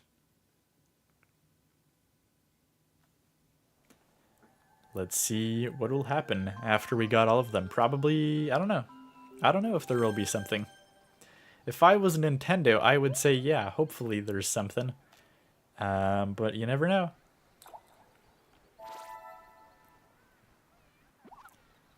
Nicely done. That's the 6th Bellabel flower. Thank you so much. That means we have only one more left to find. Oh, hold on. Where's the new recruit? We were just all together. Huh? Did he get kidnapped? What? It's from the recruit? And it's the most urgent report yet. Ah yes, we got Ludwig. The showdown of the century. Urgent recruit report. I've found the last of the Koopalings. I had a hunch that he was near here somewhere. I'm watching him closely to make sure he doesn't run off. Please get here as fast as you can. I can't believe it. The recruit found the last one just like that. That takes some real skill, don't you think? Let's do this. It's time we showed him what the Toad Brigade can really do. Alright, yeah, he's just right here, which makes sense, right? Because I think, technically, we had been through all the regular worlds, yeah. So unless they had put it in, like, Petal Isle or the special world, which would be kind of cheap, he's just right here. Alright, let's go. Let's see what Ludwig has in store that makes him so much better than all the other Koopalings. Hey, we got It's-a-me Paul in chat. How are you doing? Hopefully you're having a good weekend. Heh, you've taken back a lot of our prizes, huh? We worked hard to steal those too. I suppose it's up to me to defeat you and re-steal them then. After all, only Lord Bowser is worthy of possessing prizes like these. Well, we can't let you have that, Ludwig. So what are you gonna do about it?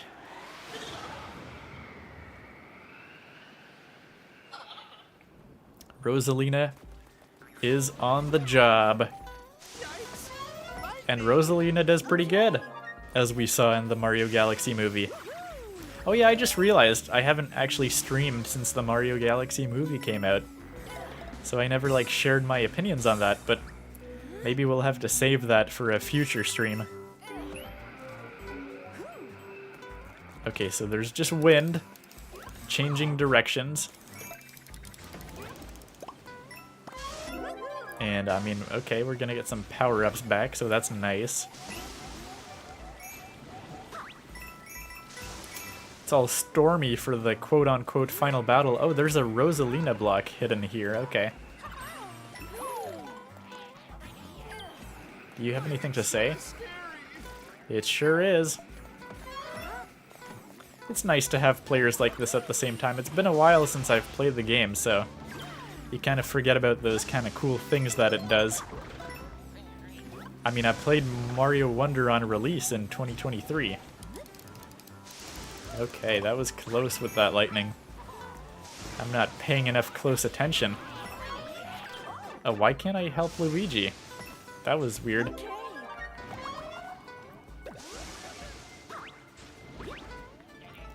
Let's just bounce on the bubble here. Oh, and we get a star out of that? Sure. Just make me feel even more overpowered. Okay. But we made it. And of course, we gotta keep on bouncing to the boss in a typical scaredy cat fashion.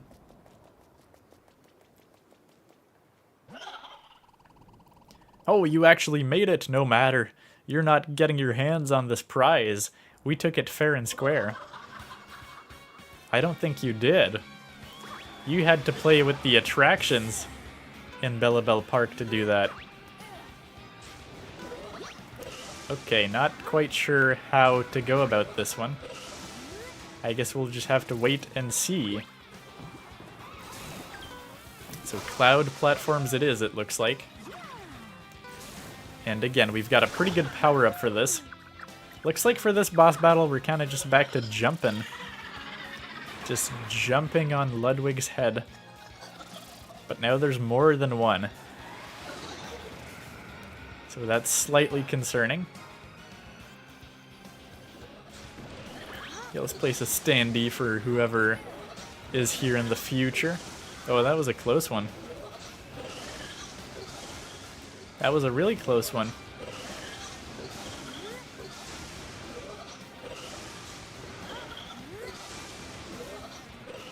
Okay, sure. We'll just wait until they pass.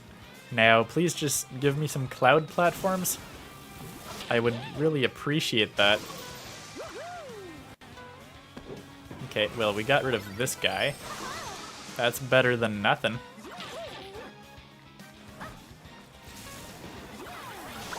Alright. Oh no, I'm sorry, Luigi. But I had to get that power up. So hopefully we can do just fine. Okay, what are they gonna do? They're gonna have wind that way. And then we just gotta go through all of their lightning. Sure. Let's just do that.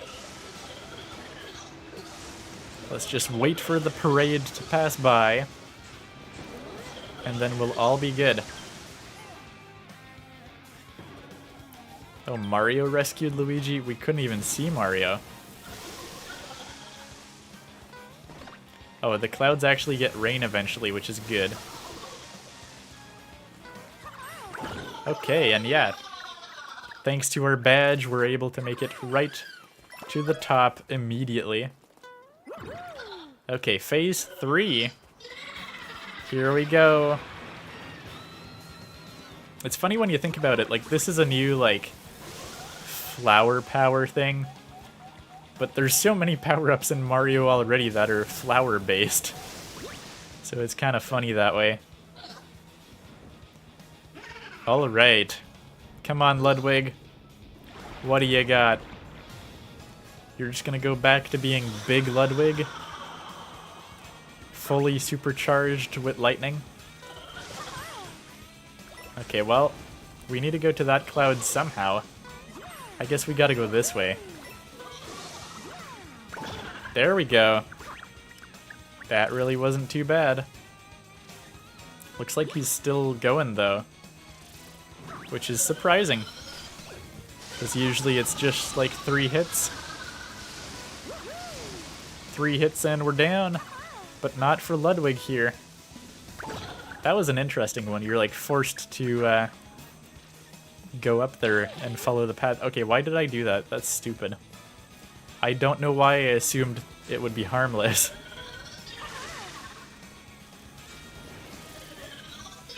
Okay, we got some clouds this way. Thanks to the badge we have, it's much easier. But there we go. Looks like Ludwig is down for good.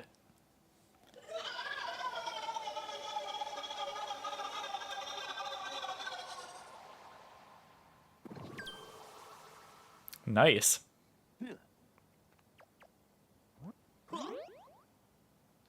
And now I guess we'll find out if anything happens for having gotten all of the Bellabel flowers back. It's not like much of an adventure or anything. Just a series of nice boss battles. You can tell they're mostly there to enhance the base game, just to make the base game better. But yeah, when you just go one after the other on a complete save file, it's kind of whatever. But they are pretty good boss battles overall. Alright. So what's gonna happen?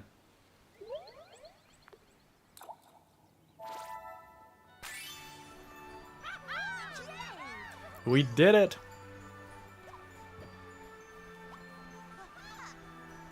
And so, Rosalina's party recovered all of Bellabel Park's treasure. Again with the weird narrator. Peace fell upon the park, bringing great joy to many, including the Toad Brigade and Poplins. All right, you did it! We sure did. And we get the postcard for doing it. Okay, we finally defeated the very last of the Koopalings. The Toad Brigade really pulled together to recover all of the treasures. You've made your captain proud. What you've done has been spectacular. Oh, how could I forget? Here's something that the Poplins made for you. Nice. And we got the victory over the Koopalings. Pretty much just, yeah, we completed the game. Hooray! There's actually a lot more, but it's like backpack stuff, yeah. So I guess once we got that backpack completed, we've technically completed the DLC. It's been so much fun sharing this adventure with you. Thanks for helping us protect Bellabel Park. And here's something from me, a very special treasure just for you. We got the All-Flower Power Badge. This amazing badge makes any power-up you get change you into flower form. Ah, you know what? That makes sense. Because now if you have that badge, all of a sudden you can like force this power-up to be like used throughout the base game, where otherwise you would like never see it. So that's clever. That's good. With that, our work here is done. We're heading off to a new expedition, going in search of treasures, of course. We'll make our way back to this camp from time to time and look forward to seeing you again.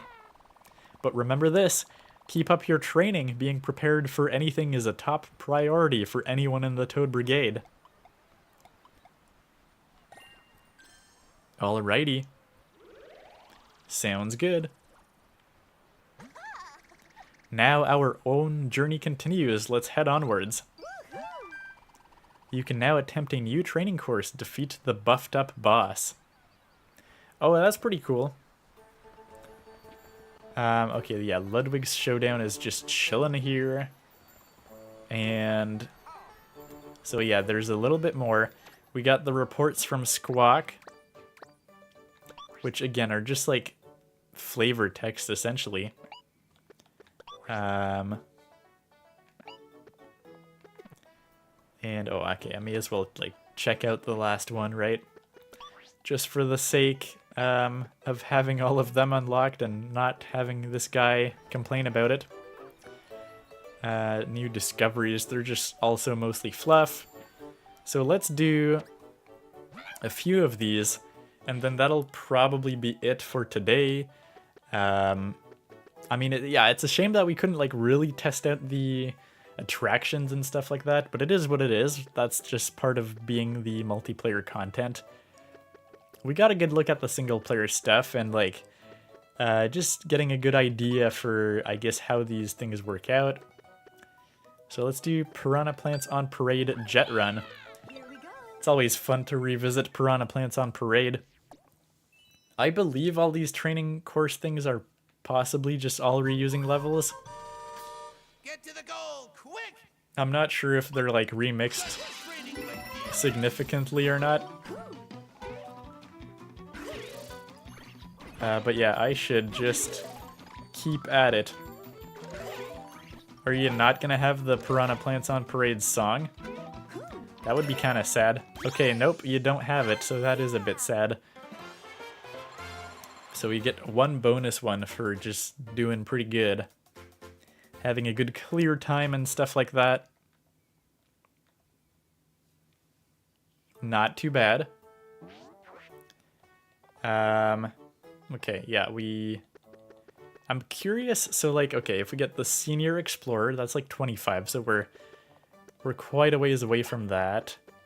Defeat enemies in time. Let's try this one. Here we go. We're just gonna try a few of these challenges real quick, sort of get a sense for them. Angry Spikes? Sure. Defeat enemies fast!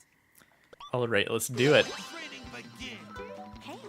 Oh, looks like we got the flower power-up for these. So like I said, even if you don't have the like badge for this power-up, they're making, obviously, a fair use of it. Oh my god. Yeah, they're making a fair use of it in these challenges. Once again, let's go! I'm not sure I like the voice of the new talking flower as much. Okay. So here we go.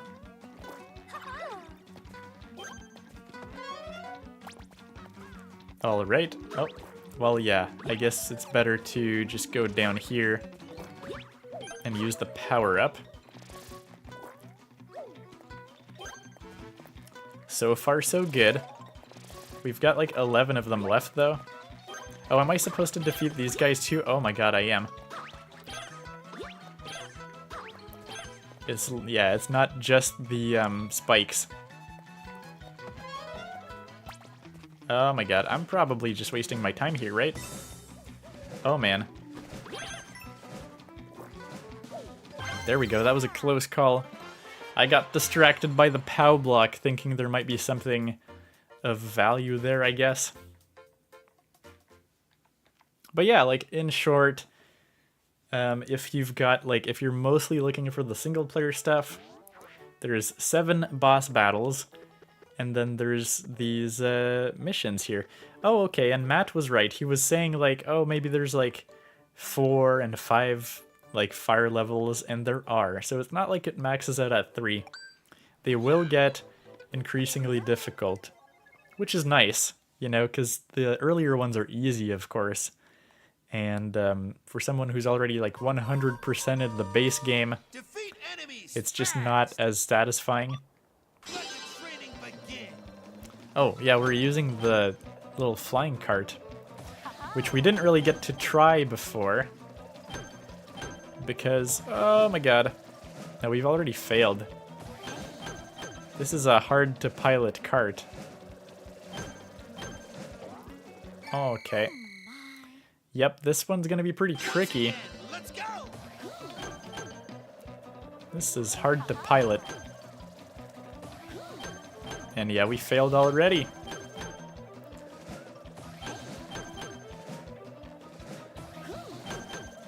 Oh my god. Yep. That's just what happens. Once again, let's go.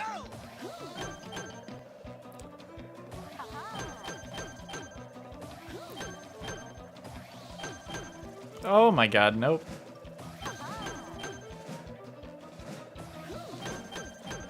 Okay, I mean, we're getting good at it though. We can probably do it the next time around. Let's see how we can fare. Let's go.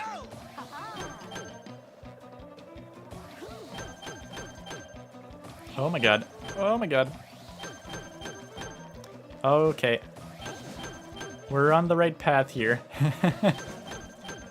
Oh, we got this. We got this in the bag. There we go. We're getting a bunch of Bellabel water for all of that. Which of course unlocks some collectibles and stuff like that, and the emotes maybe for multiplayer are the most interesting of the collectibles. Other than that, it's mostly like decorating Bellabel Park and whatnot. So yeah, it's really just like these 4 categories, which is maybe unfortunate. I wish there was more categories specifically. There's a fair amount of levels for each, but in terms of categories, it's not that much. And even the extra levels... well, okay, defeat the buffed up boss. We just got these ones unlocked. I guess I'll save those ones. We won't like necessarily do them on stream. But yeah, so they've got like rematches with these bosses. That's very fair considering, you know, they're still short-lived. It's nice to be able to fight them again. And whether there's like new categories here that you can get, we don't really know. I guess the boss ones were the ones that had the question marks where it wasn't really telling you the clear condition. Now the only ones we have left are based on the badge levels. So yeah, not a whole lot, but clearly there's at least like 60 of them it looks like, because the lock says 60.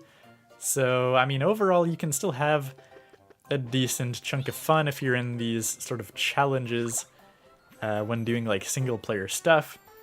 But that and the bosses are essentially the entirety of single player. Alright, and yeah, if you're for some reason into like decorating the park and stuff, you'll get those through like the Bellabel flowers and whatnot. So I guess now that we defeated all the bosses, this is just kind of another way yet again to fast travel to these places. But yeah, I mean, overall, obviously you'll get a lot more mileage out of this expansion if you're into the multiplayer stuff. But it's serviceable, maybe a bit. I would say it's kind of pricey if you're only doing the single player content. But it is serviceable for the single player. And let's see, what happens if I click like play with others? Yeah, it's still like these specific options. So like it says, it's like, oh, I want to check things out, but you can't really do any of it, I believe. Yeah, I believe we like concluded you can't do any of it unless you have people online with game share or people local. And of course there's the sort of game room option, which is not game share, but it's also with people on other systems. So yeah, for the most part, unless you're playing this with friends or people with game share, like as a solo player, you won't be like really touching any of this stuff, which is somewhat unfortunate. I'll probably play these mostly on game share in the future. But yeah, I guess that's an overview of the Super Mario Bros. Wonder Nintendo Switch 2 Edition plus Meetup in Bellabel Park DLC, which is obviously quite the mouthful of a name. I'm just trying to think, like, in terms of upgrades.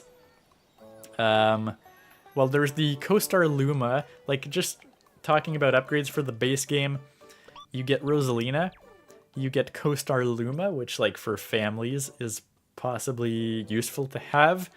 Maybe it's an upgrade from the Yoshis and Nabbits that we have before.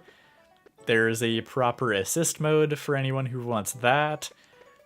Of course, the resolution has been bumped up to 4K for this game now, and yeah, I don't know if there's any like other changes to this to the game, to the base game essentially.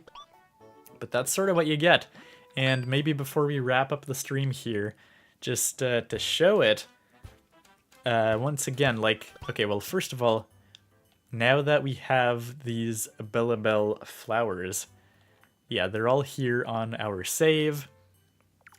So that's pretty cool. And yeah, I don't know how you get the like 3 remaining badges. I believe it's just like you get badges for like helping out more players. So I don't know if you unlock anything for that or if it's just like tagging the amount of badges you got here on your save file, but it doesn't really mean anything. But yeah, just out of interest, you can also boot up the original Nintendo Switch game, and if my memory serves correctly from what was said, the reason why that is because the multiplayer for the game is separate. So if you have people who only have the Switch 1 game and you are not using Game Share and you want to play with them in whatever multiplayer existed before, you need to launch the original version, and it is literally like just here you can launch the original version. And then if you're playing multiplayer stuff with Game Share or people who have the new version, you just start the game here normally. So just out of curiosity, let's launch the regular Nintendo Switch edition. If you connect online, you will play only with other players playing Nintendo Switch edition. So let's give that a try. I assume what that means is the players we were seeing today as ghosts are properly from the Nintendo Switch 2 edition. And yeah, you can tell right away, like, it boots up in the old game. And yeah, I mean, it's probably back to being 1080p as well. It's kind of hard to tell just on the menu, but I would say, just looking at how crisp or not the text is, that it probably is the case. Also, I have full badges here, so I guess the badges are new for the meetup in Bellabel Park. I'm just kind of curious to see how... so we don't have Rosalina, as you can see. And I believe, yeah, to me it very much looks like it's 1080p now, so I think it really is just booting the game. Yeah, no, it's totally 1080p. That's funny, because, like, obviously I remember this game looking good and whatever. But yeah, now that it's the old version in 1080p, you can actually, like, immediately tell the difference. Not that it really matters. But yeah, like, on a 4K screen, it certainly looked a little crisper before. Obviously, the art style looks great on both, so that's not a concern. It's just, yep, there's a bit more pixels on stuff, but yeah. I'm just kind of curious how these two games interact with each other, though, in terms of, like, save files. I would hope that, you know, you boot up in these different editions, but, like, the save files kind of carry over from one another. That would be my hope, at least. It's hard to tell, because my save file's already at 100%, but I imagine it's not, like, anything egregious, right? I imagine the save files are still linked, hopefully, for all these versions. But yeah, bottom line, the only reason why you would want to boot up this old version is to play with people who only have this this version, and also because the Talking Flower voice actor has been changed, and yeah, I think it's still the old voice actor in the version here that you launch. So, like, if we want to have a listen, because level 1, Level 1 has, obviously, the talking flower right away. What a beautiful day. That Goomba looks good. Refreshing. And a lot of talking flowers. So it's a good comparison point. I'm not even going to get the wonder effect, because that's just going to slow me down, I think.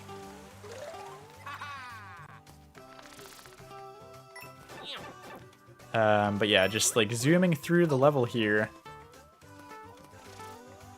Oh, actually, I am curious, like if I get some coins.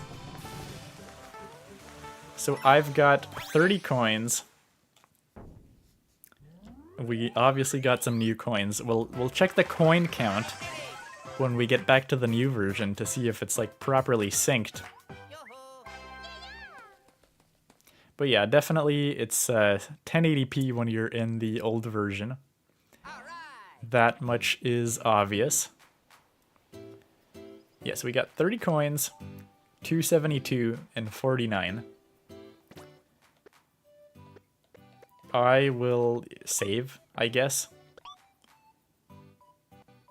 And now let's return to the title screen.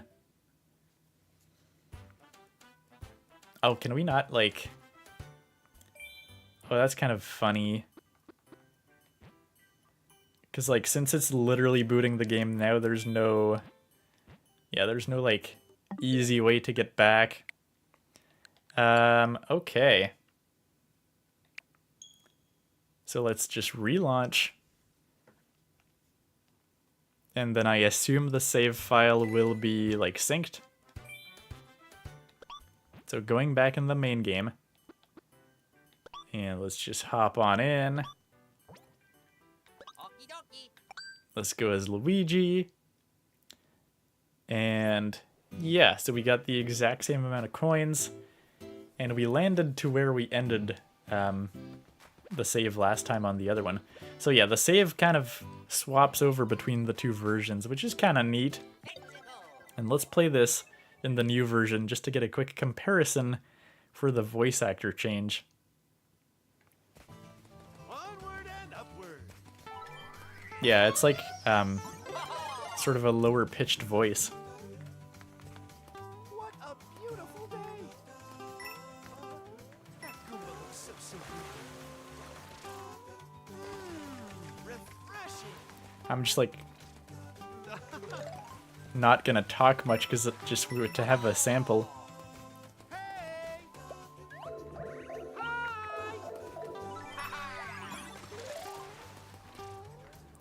Alright, yeah, let's just zoom past through this.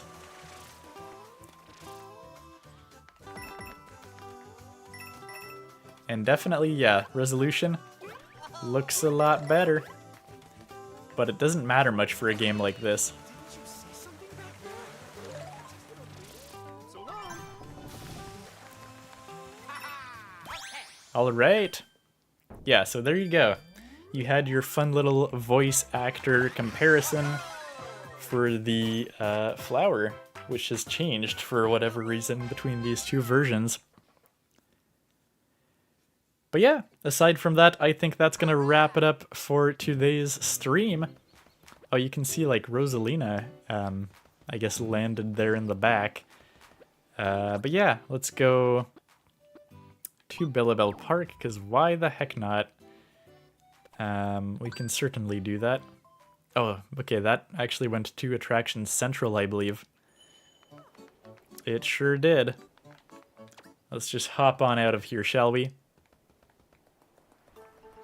But yeah, so in a nutshell, that is the expansion, the Bellabel Park expansion for Mario Bros. Wonder. And we didn't really get to try out any of the actual attractions because there's like no way to play it solo for the most part. So your best bet, if you don't have anyone local who wants to play them, is to just gather up with friends using GameShare. And that's how you can play most of them, even though it's kind of weird, like they kind of tell you at the start when you first boot the game, but if you don't select GameShare when you first boot the game, you pretty much have to restart from the title screen. So yeah, it's a bit weird. And it's weird how all these multiplayer modes are all split into different criteria of stuff you have and whatnot. But yeah, I think that is pretty much the main overview. And yeah, so with that said, thank you so much for joining me here to check out Super Mario Bros. Wonder Nintendo Switch 2 Edition plus Meetup in Bellabel Park, the longest name ever. And yeah, I will try to probably stream some Pokemon Legends ZA or Zelda Tears of the Kingdom in the next few weeks, so stick around to the channel for that. Thank you so much for joining me. Matt was here, It's-a-me, Paul was here, we had Freddy as well, and a few others who probably just stayed silent from the chat. But it's always a pleasure, and I will try to stream more regularly going forward. It's been a pretty busy couple of months, so haven't been able to stream much. But yeah, it was nice to finally get to check out this expansion, even though we're 2 months late.